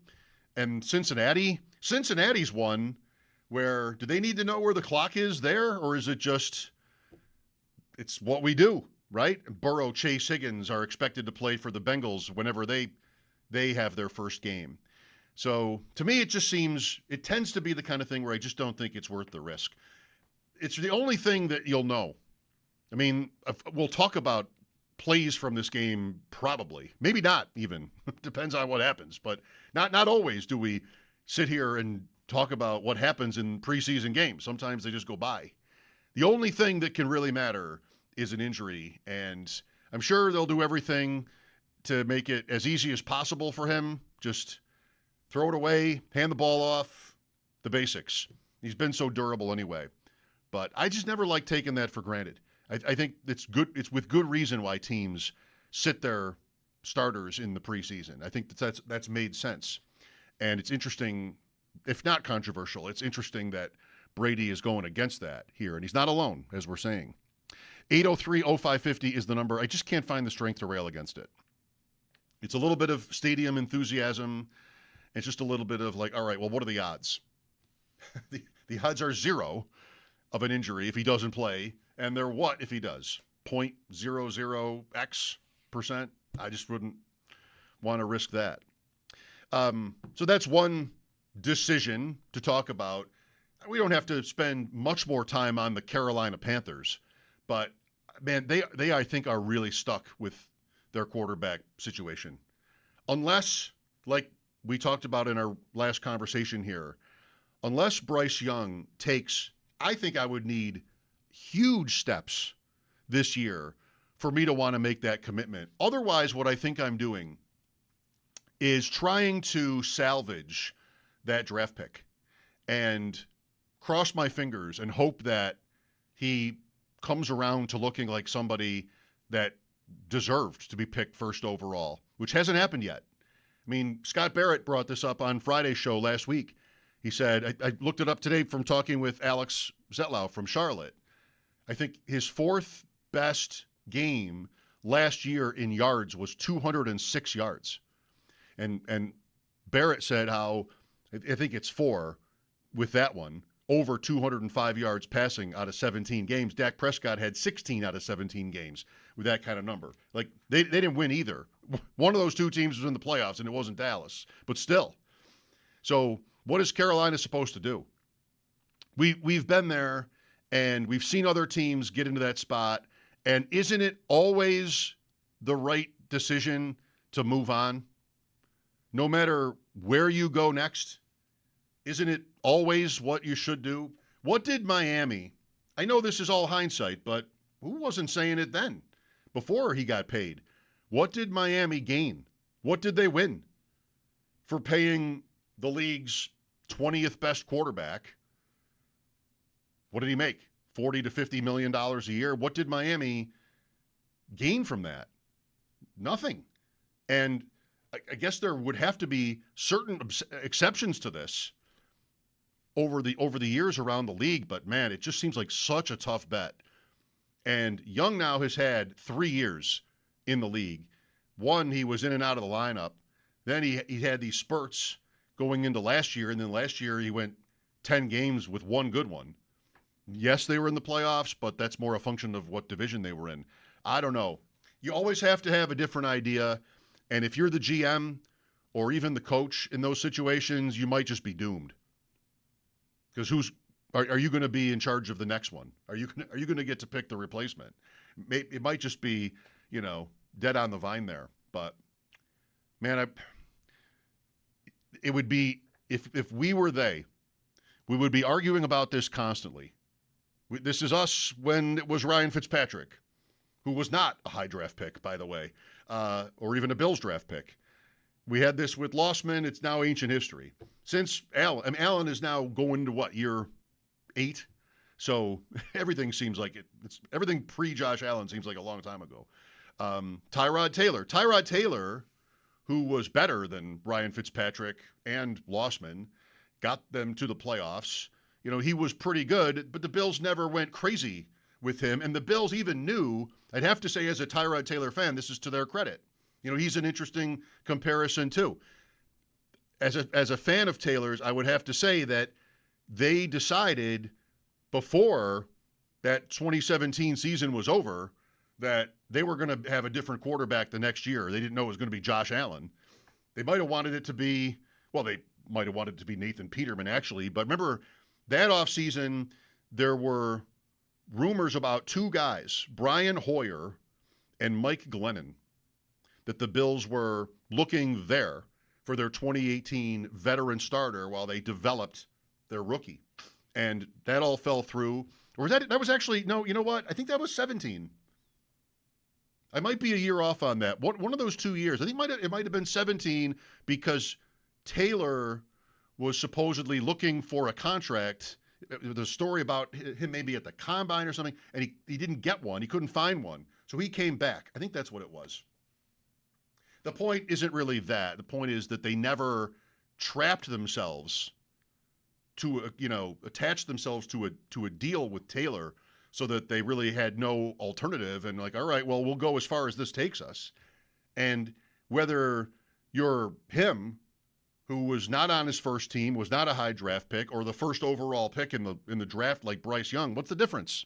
Once you get to a point where you really have to strain to see any sort of real success, then I don't really care when you were picked. Doesn't matter. That's never been a straight line anyway. I mean, Taylor was better than Bryce Young. Is it incredible that he wasn't drafted in the first round? No, it happens all the time in the NFL. So I think they're really in a tough spot. I would say this year they're doing this. I mean, it's too bad for Carolina that their rookie receiver got hurt, Brazel, because he was an interesting sort of X piece as maybe a deep threat, but they've lost him for the season. Now Darren Waller, I mean, just like the Bills at wide receiver the last few years, just you try anything. You want to give him the most that is reasonable or possible in terms of weapons and then see where it takes you. But if he doesn't have a big year, I think it probably should be over for him, at least there. Not rooting for that.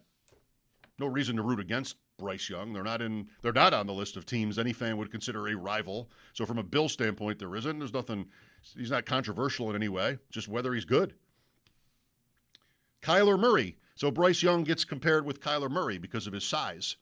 And now Murray has finally ended up on a new team. He's another one. I mean, he got a big contract, but Arizona decided it wasn't worth it any longer. And there's another one where you go, what was probably the right move? I make it sound like, and this is why it's interesting. It's not so easy to end up on someone good, as we know. So you can say all you want about what your guy isn't, but you got to figure out eventually how to get to somebody good. And it's not like they're just growing on trees. So, I mean, I don't know. I haven't thought about like who that might be for 2027 as far as veterans go. This year, we're in a world where Aaron Rodgers is still considered worth it. Kirk Cousins is still considered worth it by the Raiders, and that's not a great sign. But we have also had, what also makes it interesting is we've had reclamation projects. We talk about Sam Darnold in Minnesota and how Minnesota let him walk to try on J.J. McCarthy and then eventually this year to Murray, and that seems unfortunate. Darnold was in Carolina too. Like he could have been somebody that I bet once in a while his name comes up on their shows. And so we could have done that. I mean, it's always easy looking back, but he was in Carolina too. He's also in San Francisco for a minute, Darnold, but he was never really going to be like auditioned, if you will, for that job. Carolina, though, he kind of was. What a story he is. I'm kind of betting against Seattle this year. I've been talked into it, and I got to be careful about this. Last year, with Darnold going there after 14 wins in Minnesota, I got talked into betting against the Seahawks, betting the don't on them, because their offensive line was supposed to be so bad. And any football fan that watches the game closely and, spends a lot of time with this can close his or her eyes and picture Sam Darnold facing a seven-man pass rush, and it's just like over. It's ghosts, right? So I didn't think there was really a chance for him to have a great season, and he did. The line wasn't terrible, and he did. And now I'm inclined to bet against him again because it's tough to quit your biases and your priors, and they lost their offensive coordinator to the head job in Vegas.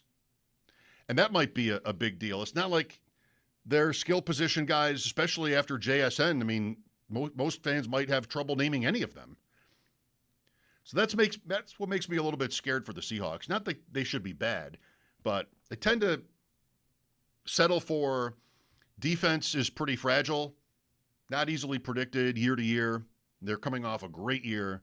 There should be some variance there. There usually is.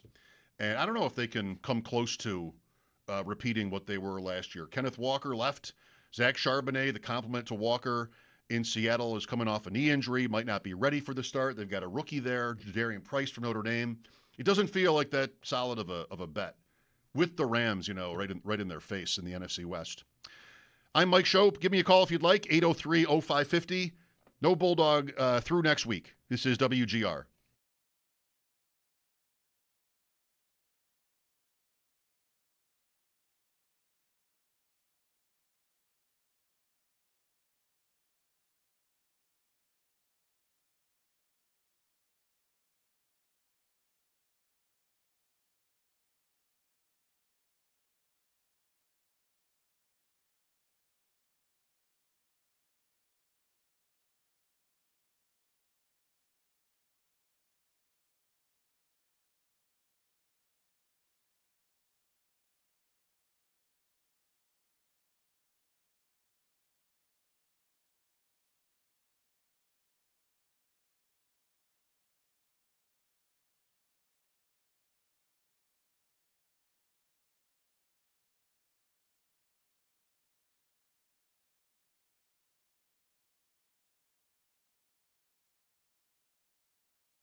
Hi there, I'm Mike Schopp. Welcome back. Bulldog is off through next Friday. I was off yesterday. I was on the water yesterday for a work event, my wife's work, actually. It was, even though it wasn't the nicest day, it was fun. It meant, because we didn't really have, GR on in this situation, unfortunately, right? Why not? But that means I missed Bulldog with Ian Harditz. I would have loved hearing that. I did actually catch like the first 2 minutes of it, and he was talking about me. And then after he stopped talking about me, then I was like, well, I kind of made it seem like I couldn't find it. We know that's not true anymore, right? Just get out the app, Mike. But he was like, yeah, Mike usually handles this stuff. But I did hear Bulldog mention, and I'm excited about this, and this was kind of my doing with Theo Greminger, who's with RotoWire now, is we'll have one of the RotoWire guys on probably every Friday afternoon through the season. Maybe we don't start until week 1, but that's the plan. Friday afternoons at 4:30 Eastern. All times Eastern. We'll be Bulldog and me with one of the RotoWire guys. That's Theo, that's Ian, that's Jim Coventry, who I think is a Rochester guy. I know him a little bit. Alan Sislowski, another one of their experts. And we'll just sort of every Friday have someone else from that group on talking fantasy, which, twist my arm. I mean, I'll do it. I got a draft tomorrow night, a big one with Theo. I know you're excited. Puka is really a little bit of a dilemma right now. There's an injury. There's off-the-field stuff. I mentioned him last hour. I'd like to be in a position where I don't have to decide on him, if that can be arranged. Talk some more Bills after the update here on WGR.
The Bills got back to work earlier this morning as they had the day off yesterday, and we are now one day closer to the preseason opener against Carolina on Saturday. But before practice, head coach Joe Brady did speak with the media, and we got an answer on who will be playing this Saturday, and that will be everyone that is healthy, and it appears that includes quarterback Josh Allen. But in terms of injuries, cornerbacks Maxwell Hairston and Connie Walker, safeties Cole Bishop and C.J. Gardner-Johnson, center Connor McGovern, wide receivers Skylar Bell, and running back Ty Johnson were all not seen at practice today. And in terms of specifics, McGovern, Bishop, Gardner-Johnson, Hairston, and Johnson are all dealing with lower body issues. Brady, though, would not give any details or timelines with those injuries. For more, though, on today, Paul Hamilton has a piece up at our website, WGR550.com. We do have some other injuries in the NFL, namely at the wide receiver position. Rams Puka Nacua, he left practice today. He's dealing with back muscle soreness. And then Saints wide receiver Jordan Tyson, he left early today with a hamstring issue. And then later on tonight, we've got 6 preseason games, Lions at Bengals and Packers at Steelers. Both are at 7 o'clock. 7:30, the Patriots host the Colts, 2 games at 8. Vegas have the Cardinals in town, and the Chargers are at Houston. And then at 9, the 49ers, they host Tennessee. Bisons are at Worcester tonight. That one is at 6:45, and then some afternoon baseball in the major leagues. Yankees drop 1 to Seattle. They get blanked 1-0, while the Jays, they currently trail Boston 5-0. That one is in the 8th. That's your Paddock Chevrolet Sports Update. Paddock Chevrolet with you for the extra mile since 1935. I'm Zach Jones for Western New York's Voice of the Fan, WGR.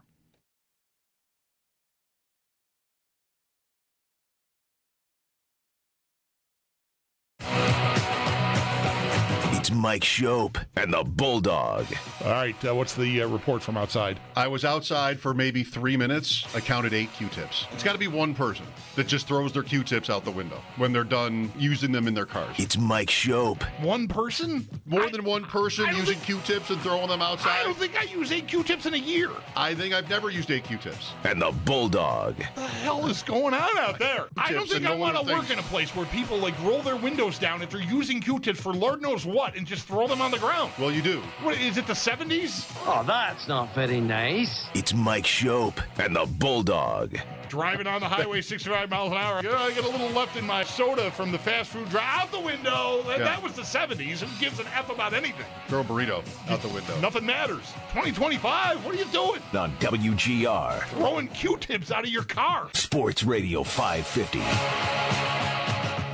I thought I had something a minute ago, but I guess I don't. How do you like that? How can't you wait? You can't wait to hear the rest.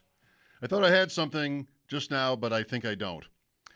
I wanted to talk about the Bills and expectations. And I think that that's always an interesting one. I mean, always. But especially when we're at this probably not unique moment, but something close to that where you've got, thinking of Aaron Schatz's numbers, simply the record, the streak of making the playoffs 7 years in a row and not even getting to a Super Bowl. I say even because that's, I think, maybe unprecedented. For Baltimore, the Ravens haven't been in the playoffs 7 years in a row like the Bills, but, comparable. They're on that Aaron Schatz list right behind the Bills for basically how good has your team been in a 5-year span. 20 to 24 were the years. And, 2 teams to not win. That list had New England on the top, including that undefeated team. 2 Super Bowl losses, those Patriots in between their blocks of Super Bowl trophies. Anyway, so I thought I had something by calling up DraftKings to try to set up a conversation about this. And you go to NFL, and then you go to futures, and I went to wins, and I saw something I have not used to seeing, which was that the Ravens have separated from the Bills. But that was my mistake, because really what usually we're looking at for this is Super Bowl winner. And okay, then I go back to that, and the Ravens and the Bills are equals, which has been the case. I spent 2 minutes trying to figure out, I was on a boat yesterday, but I didn't hear about anything massive, a trade or a big injury or something. I would know if the Bills had suffered something. Why is it different? But it's maybe not. It's just that it's a different category. Super Bowl winner, Rams plus 550, Bills plus 1,000, Ravens plus 1,000. Staying in the AFC, New England plus 1,600, Kansas City plus 1,600, Chargers 17, Texans 18, and Bulldogs Bengals with Denver at 20-1. Both are interesting bets right there.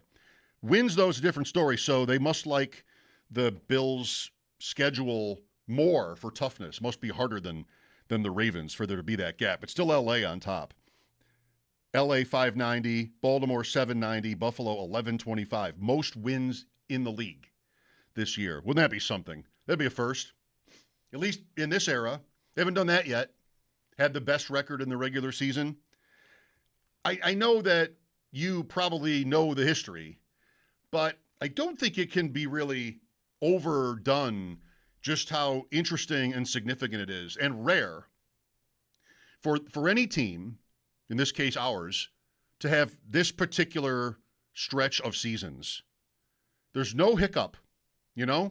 I mean, they had, right before Joe Brady took over calling plays, they were struggling. You had that Denver loss, and Dorsey is fired. That's the closest the Bills have come since 2019 even, since pre-COVID, to having like a bumpy ride.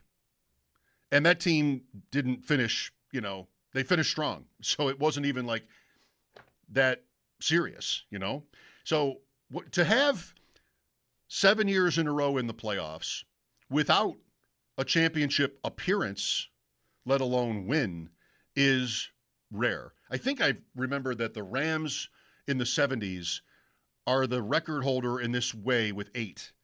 And the Rams went to Super Bowl 14 at or near the end of that streak, and they lost, but still, at least they made it. What are we doing with all of this? Was last year a particular kind of blow for getting your hopes up and kind of believing in them? Because it wasn't Kansas City or Baltimore or even Cincinnati that took them out. It's Denver and New England playing in the AFC Championship now. It's Jacksonville that was super strong. Even Houston, although Stroud didn't impress. Those are 4 teams that I think that Houston, they all won at least 12 games. I know the 3 of them did. I think Houston did also. And, you're not on that list. Neither was Kansas City. I think they won 6. And neither was Baltimore. So, or Cincinnati. So we're talking all the time with different guests about, like, what are we doing with this season? And that's all interesting and fine. I mean, these are experts, and they're kind of all saying the same thing, which is they believe in the Bills as a good team, if not a great team. I just wonder, I always like to check with fans, either in here where it's easy, if I'm lucky enough to hear from fans, or just when I'm out, anything like that.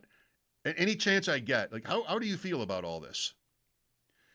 The coaching change is 2 different conversations. It's moving on from Sean McDermott, who went 98-50 in the regular season with them and won a playoff game 6 years in a row. I mean, again, that's a pretty short list for anybody ever to do that. So you're having that, you have that part of it. And then promoting Brady, who's tied with Bean in this, going back to that announcement when it came, that didn't really go over that great, I want to say, in fairness to Brady. I mean, nothing like that really matters yet. How he does is going to be what it is, but really, that was a kind of a weird result after hyping change by the McDermott move. Every offseason in these last few years is an exercise in, kind of testing your faith or testing your patience, because they've been so close. It's pretty easy, but you might not like it, to take for granted certain results, certain success. I mean, they've been so consistent, and everybody we talk to, like I say, comes on and says, yeah, I'm not worried about it. New England and their ascent last year notwithstanding, how does it feel right now? I thought of this because lately, in my mind and in our shows, it's been more about the stadium than the team. It's been more, well, I mean, of course it was on Monday. We're reacting to what the stadium was like, and I'm sure we'll do a lot more of that as new people go on Saturday and then on from there. But apart from that, how does it feel right now about them? Does it feel great? No worries, feet are up? Or are you somebody, and there are these people, I'm not sure how many of them are Bills fans, are you somebody that has just come to decide that it's never going to happen? Not because of a curse or because it's fate or because of the 90s or any of that, but just that maybe it's about Allen. Maybe it was about McDermott. Maybe now you feel better about that. Whatever. You don't have, the Patriots are something like this, but you don't have the Chiefs point anymore, or at least going into this year. I don't think we have that. I don't think we have these same experts that we talk to coming on to tell us that, okay, great, good job, Bills. Who are you picking if they have to play Kansas City in the playoffs? I mean, you could still say that, and that's right until it isn't, right? Because Kansas City has won all of those games. But they won 6 games last year and lost 11. They're not dead, but they're not like in your face as they were before. So that's different. And even the Ravens, who have a new coach themselves, that's different. And then it's really, after that, a conversation about Denver and New England and Houston and Jacksonville and whoever else. And that's only been basically 1 year of, all right, these are the new leaders, if you will. These are the new bullies. And the Bills were right there. But it wasn't Kansas City or Baltimore. It was, new guys. And that for me is a little bit a little bit stressful, because even when our guests would tell us, I just don't trust the Bills to win that game, to make that play in the playoffs.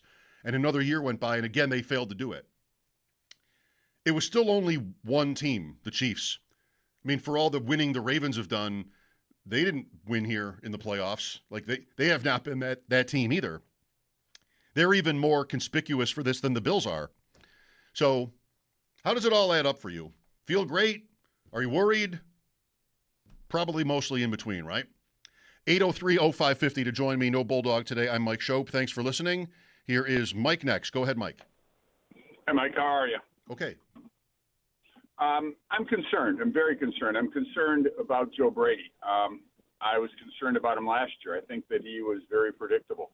The amount of times he ran on first down, I look at some of the losses. I look at the New England losses at the beginning of the year. We got the ball at their 27-yard line on first down. Touchdown wins the game, and he throws the screen pass to his wide receiver for a loss of 5.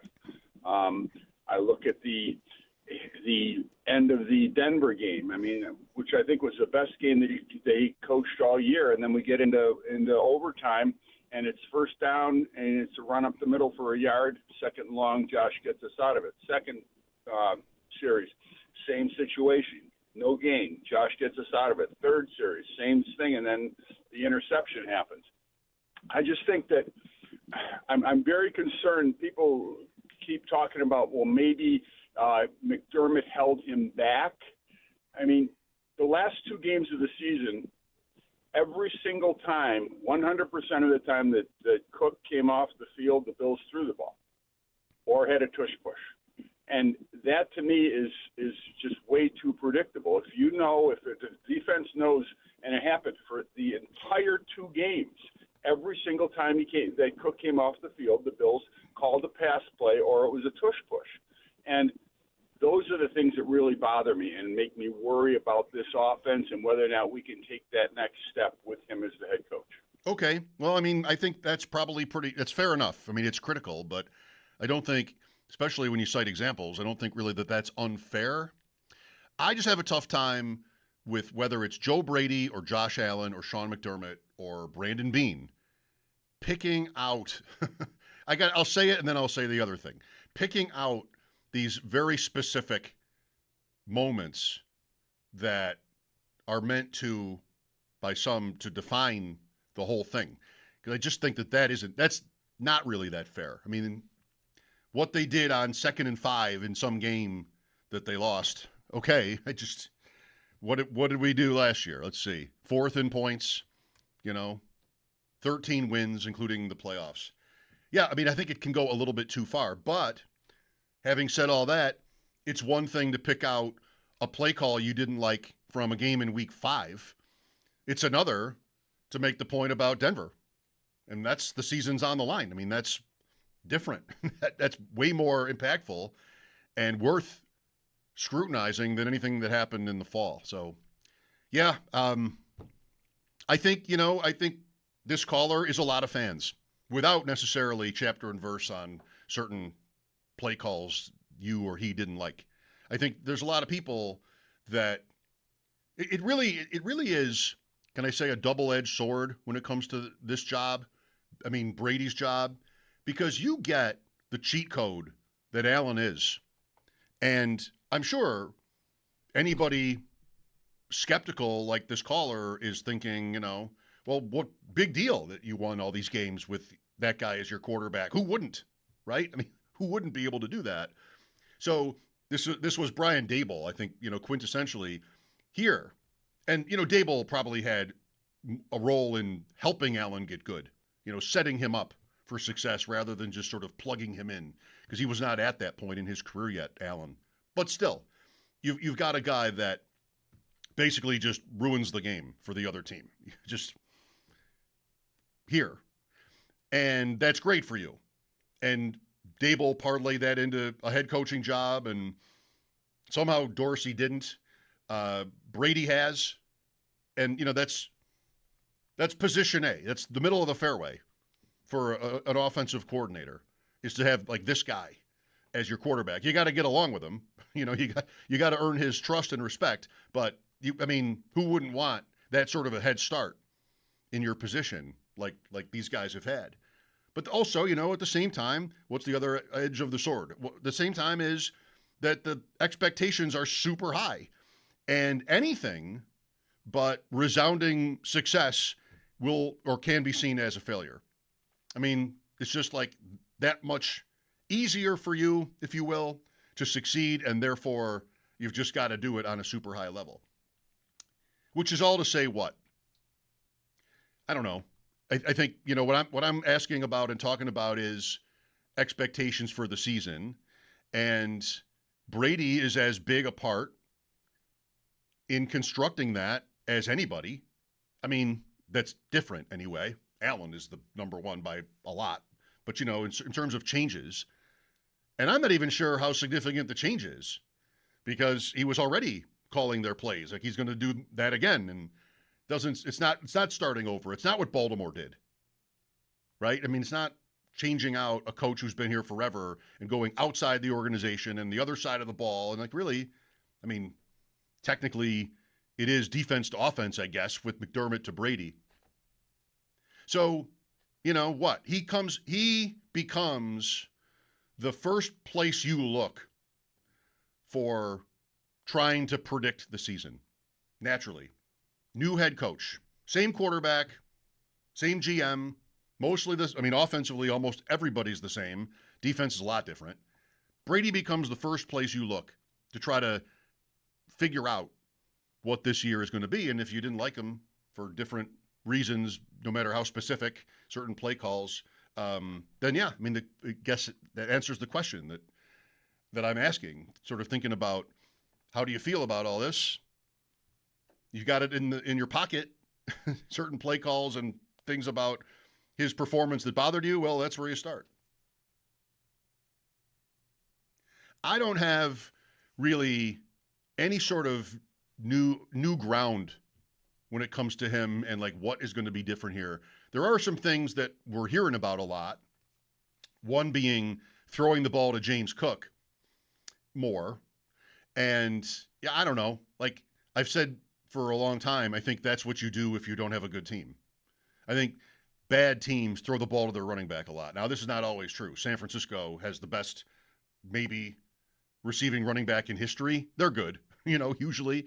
So to me, it's just kind of like not a give-up play. And that's what it wouldn't be here. You would be seeing, if this is all sort of true, that they want to kind of commit to that somewhat, it's not just going to be Allen scrambling and dumping the ball off. These are going to be wheel routes and certain things, presumably that they'll have in the game plan. But that doesn't make me feel better about their offense. I don't need 50% more catches from James Cook. I don't really care that much about that. What I want, which I think is what you want, is for the Bills to have a air yard, downfield, dangerous passing attack that very strangely they have lacked, given how many points they've scored and how great Allen has been. And I remember Ryan Paganetti, who was on with me a couple of weeks ago. He used to be in the press box for the Eagles and was involved in some of their fourth down decisions, or most of them, or all of them. And he seemed like a big mind, and he's been tweeting a lot, building a profile. And today, I think it was, he just had a chart of a consensus based on different rankings, I guess, and experts of wide receiver rooms. And the Bills were 26th. I'm like, yeah, I mean, that's kind of what everybody, well, that's why it's a consensus. It's kind of what I'm used to seeing. Let's go to Joe next. Hi, Joe. Hey, buddy. How are you today? Fine, thanks. I just want to give some feedback of a couple things. I'm a season ticket holder and live in Georgia, so my wife and I travel up to 5 or 6 games a year to Buffalo to go to the games and enjoy things. And just wanted to give some feedback on what we thought of the stadium, which we thought was absolutely fantastic. The parking lots are certainly a much improvement where you've got your own specified parking area. But, one of the things I wanted to sort of say, my wife and I are blessed to be able to go to 2 or 3 away games every year, and happened to go to Denver for the playoff game this past year. And we were on the 25-yard line, upper bowl on the very front row. And what we found is we had to stand up for the whole game because the railing blocked our view sitting down. Mm-hmm. So I think that a lot of times what's happening in Buffalo happens at all these other stadiums also, and they're just not talking about it. Well, we've certainly made that point. I wasn't talking about the stadium at all today, but when we did so on Monday, this was said a lot, that, the new place here is not unique in this way. Yes, it's absolutely a fantastic. And one other comment that I want to make is that a new linebacker, Elam Moore, sort of blew me away. I was watching the one-on-one drills and watched him stay step for step with Cookie. It was pretty impressive as a rookie to watch him handle that during some of those. I think he might be a special one, maybe a modern-day Milano. Well, thanks, Joe. I mean, this is Caleb Elam's, or I think Elarm's, or you're talking about. And, I mean, I guess I couldn't say it either. But he sounds like he is somebody who makes a real impact, like a real presence. And if he's the athlete too, then yeah, you could have a name that we'll all get to know really, really fast. So that's good. Yeah, I'll say again, because it has come up, about the obstructed view seats at the new place. I hear you. I mean, that other places also have these issues. And when we talked about this on Monday, Bulldog and I were both kind of baffled that would still be true here in this era of stadiums and builds, but I guess it is. And I don't scoff at the complaint because, I mean, how did you feel when you got to your seats in Denver and there was a big railing in front of you? Like, maybe not thrilled. But so I don't scoff at the complaint, but I don't think it's really that many seats, and I guess it's something that we're going to have to live with. And it never sounded to me, you had some, not that many people to begin with, and then from that, some conversation about whether fans who bought those tickets and the PSLs, in kind, really knew where they were going, what they were looking at, no pun intended. But it didn't ever sound to me like the Bills were really negligent in that way. I'm sure some people feel like, and maybe they're right, that they weren't sort of told everything that they could have been told, but plenty of people that we talked to on Monday and that I read on the subject said, no, I knew. We had callers that said that they moved because of it, ended up sitting somewhere else. I mean, when they bought the seats, not Saturday. And then, just didn't feel like it was all that. But to anybody that hasn't been sort of listening to our conversations about it, you shouldn't think that we're not aware and have been talking about that the problem, if it's it is somewhat of a problem, is not unique to them. All right, thanks, Joe. 803-0550 if you want to join me. This is Mike Schopp, Bulldog off through next week. This is WGR.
Closer to the preseason getting underway for the Buffalo Bills. They'll be hosting Carolina on Saturday at 1, and we do have an idea of what's going to be going on Saturday, according to head coach Joe Brady, as every player that is healthy is expected to play, and that does appear to include quarterback Josh Allen. But in terms of those injuries, cornerbacks Maxwell Harrison and Connie Walker, safeties Cole Bishop and C.J. Gardner-Johnson, center Connor McGovern, wide receiver Skylar Bell, and running back Ty Johnson were all not at practice today, or not seen at practice today. And in terms of specifics, McGovern, Bishop, Gardner-Johnson, Harrison, and Johnson are all dealing with, quote, lower body issues. Brady, though, would not go into detail or give timelines on those injuries. And for more on today, Paul Hamilton has a piece up at our website, WGR550.com. We do have 6 preseason games tonight, Lions at Bengals and Packers at Steelers. Both those are at 7. 7:30, the Patriots host the Colts. 2 games at 8 o'clock. Vegas has the Cardinals in town, and the Chargers are at Houston.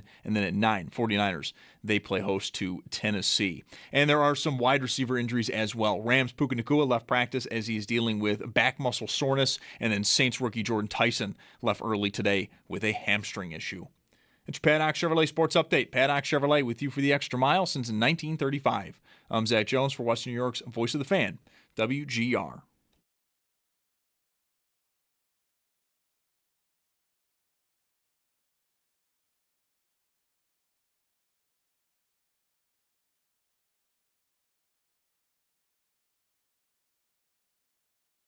For WGR, that's 4947, wins a pair of tickets to Rock the Country at the Hamburg Fairgrounds, September 11th and 12th.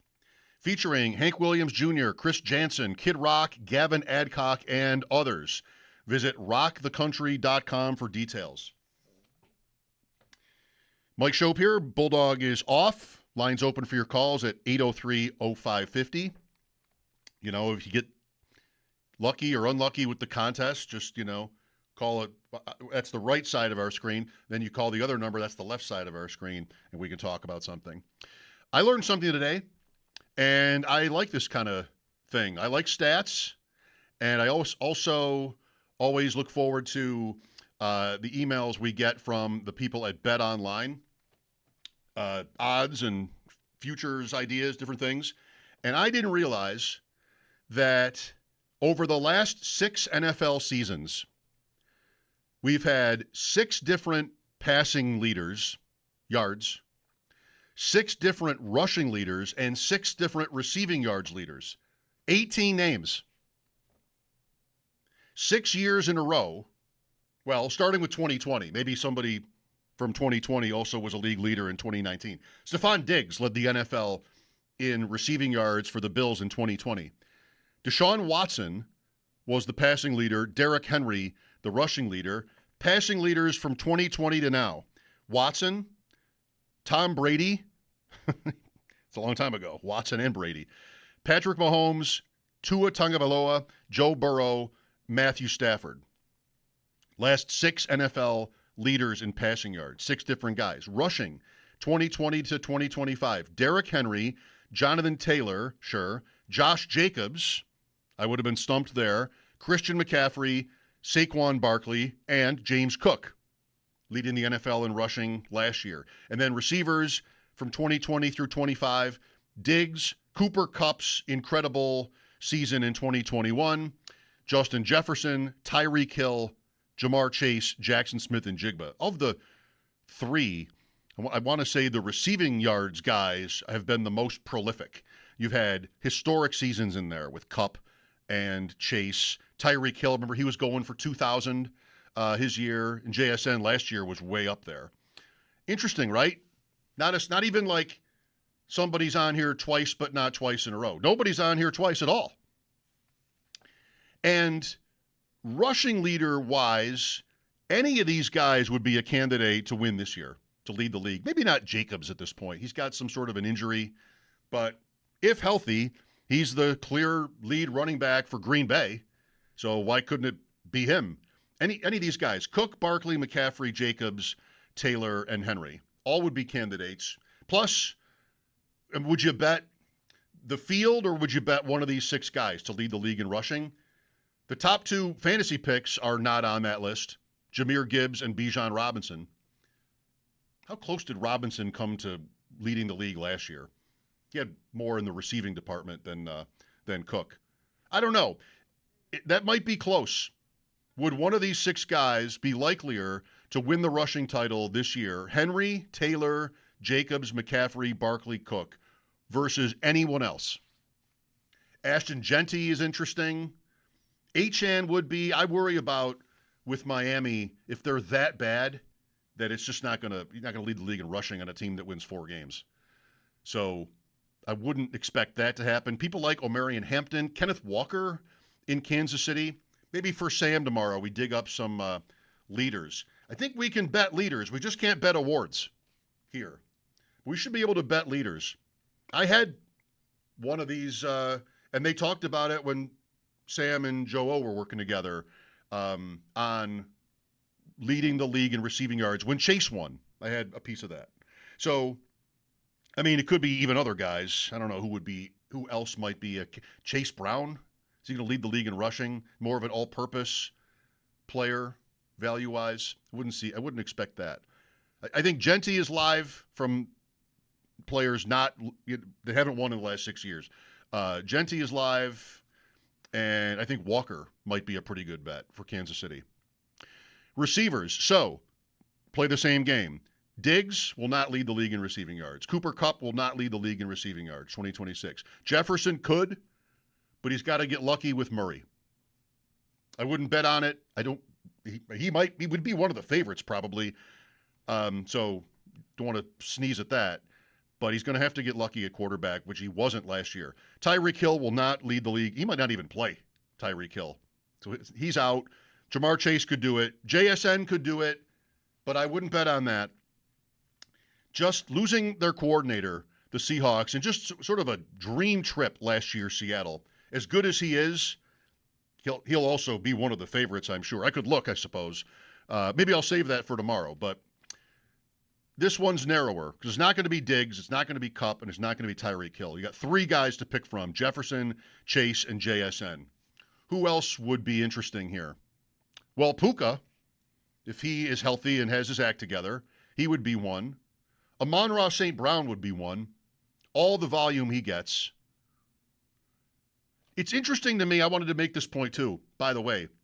The Bills' home opener in the regular season is against Detroit, as you probably knew. And I think it's interesting that the Lions are the NFC North favorite. At least they are at DraftKings, where I just was. Detroit at like plus 170. They and Tampa Bay are the 2 favorites with the best price.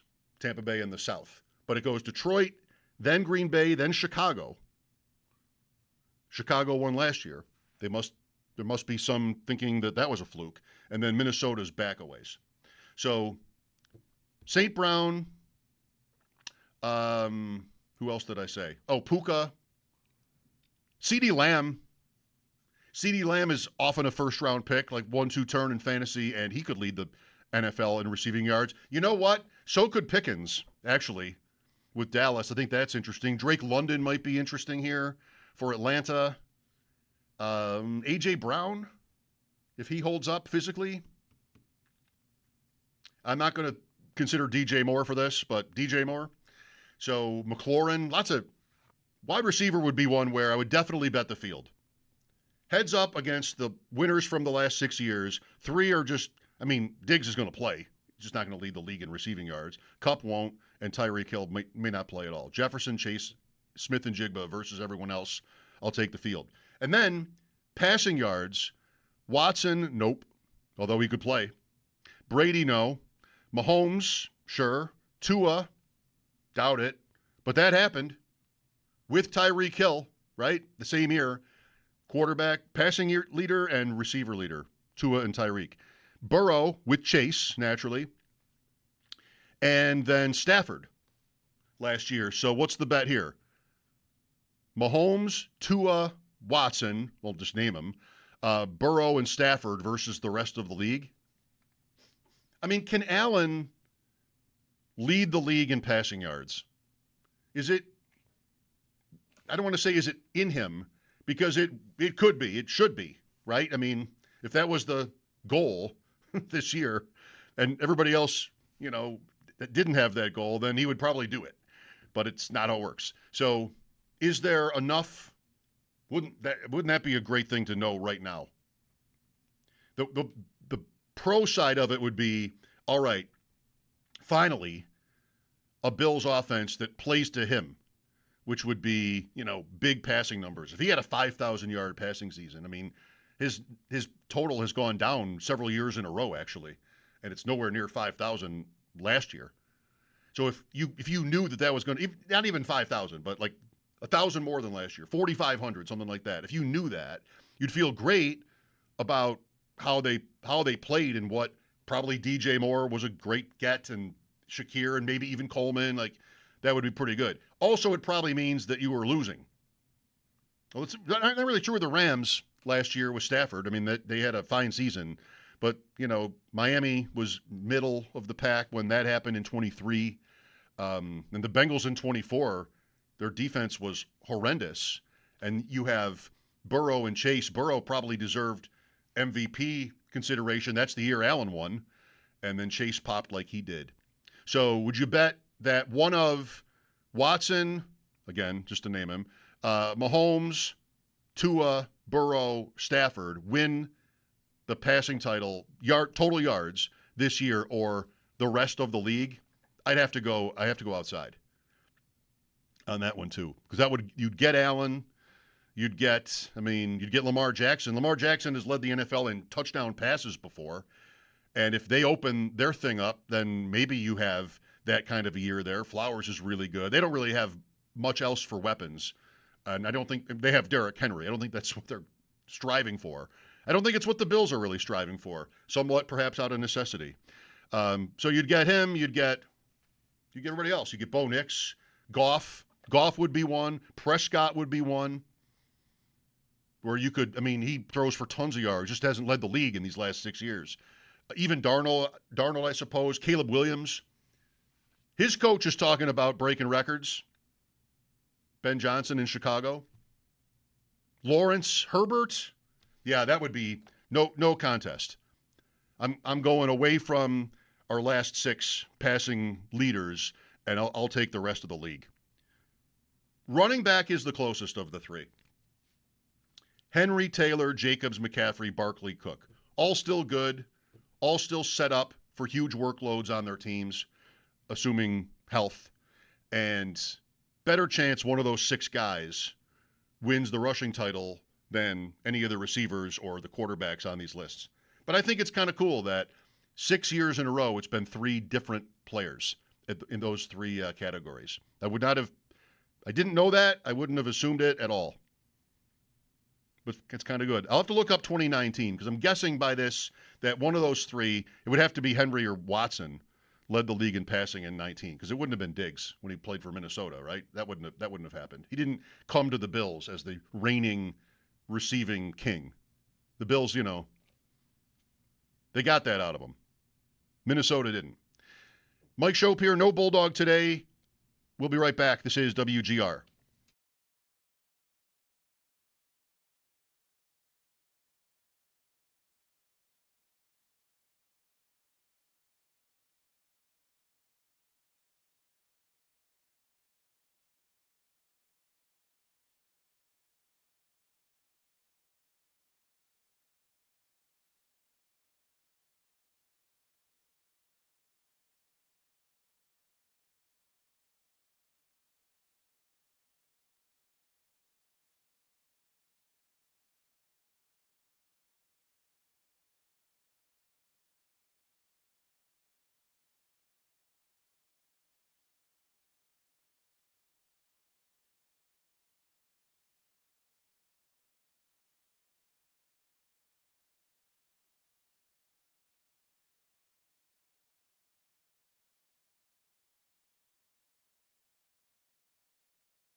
6 NFL games tonight.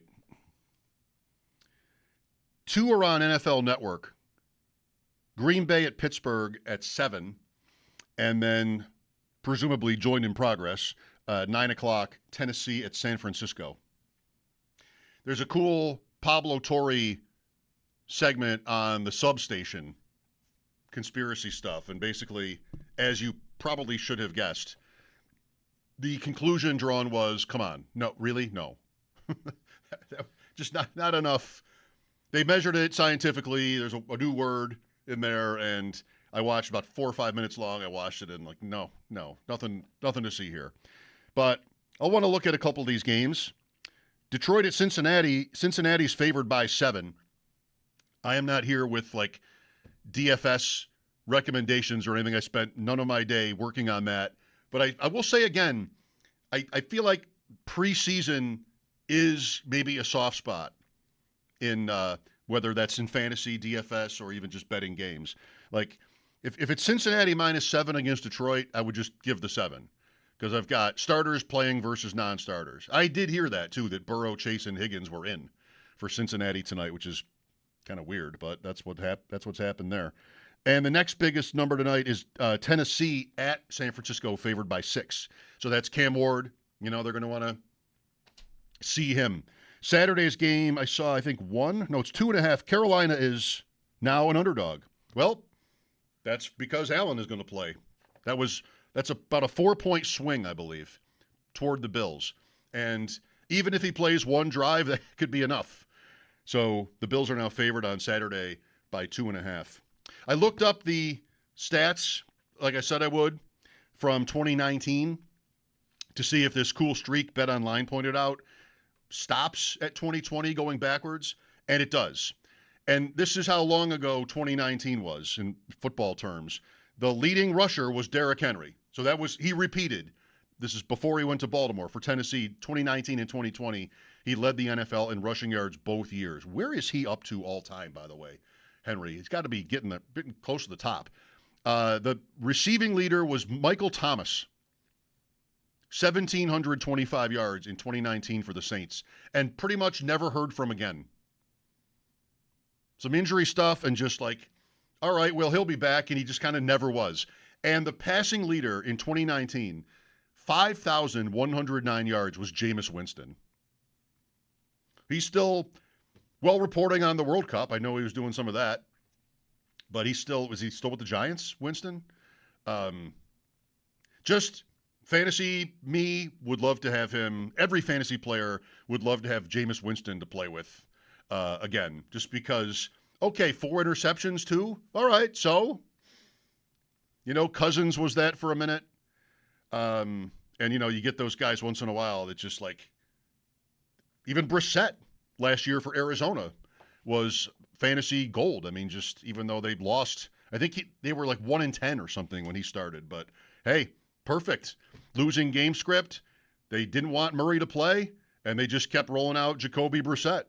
So good enough. So tonight will probably be a football night. You've got baseball too, but the Yankees are done. The Blue Jays and Red Sox played this afternoon. Boston won that one. Yankees lost 1-0. So not much left in terms of baseball tonight. Milwaukee and the Dodgers, best 2 teams in the game, arguably. That's at 10-10. And your Angels, what are the Angels doing with the worst record in baseball again? Finally, they sold at the deadline, so I feel great about that. Zach Neto's still on the roster. Yeah. Don't love that. But other than that, no, I mean, Mike Trout still somehow is willing to be an Angel for whatever reason. I guess. I mean, it might not be the exact worst. It was maybe 2 days ago. Then they were tied with the Athletics and also the Rockies. But, man. Whole pitching staff just got fired, too. Oof. Yeah, just like, doesn't really make sense. Maybe it does. Just L.A. to have the worst team in the majors or close to it for so long. With Trout, I mean, Trout's past his prime, but still, like, just not to pick at a scab here, but it's just. Oh, we've already pivoted to the Padres for the rest of the year. I am okay. Okay. They swept Milwaukee. There we go. Come on, Angels. We're waiting. Tomorrow, Sam Panayotovich at his usual times, 3:30. We talked to Sam. Theo Greminger at 4 from RotoWire. So we'll do some fantasy tomorrow. Paul Hamilton with me earlier, sizing up the Bills after another practice day and what their plan is for Saturday. That's next.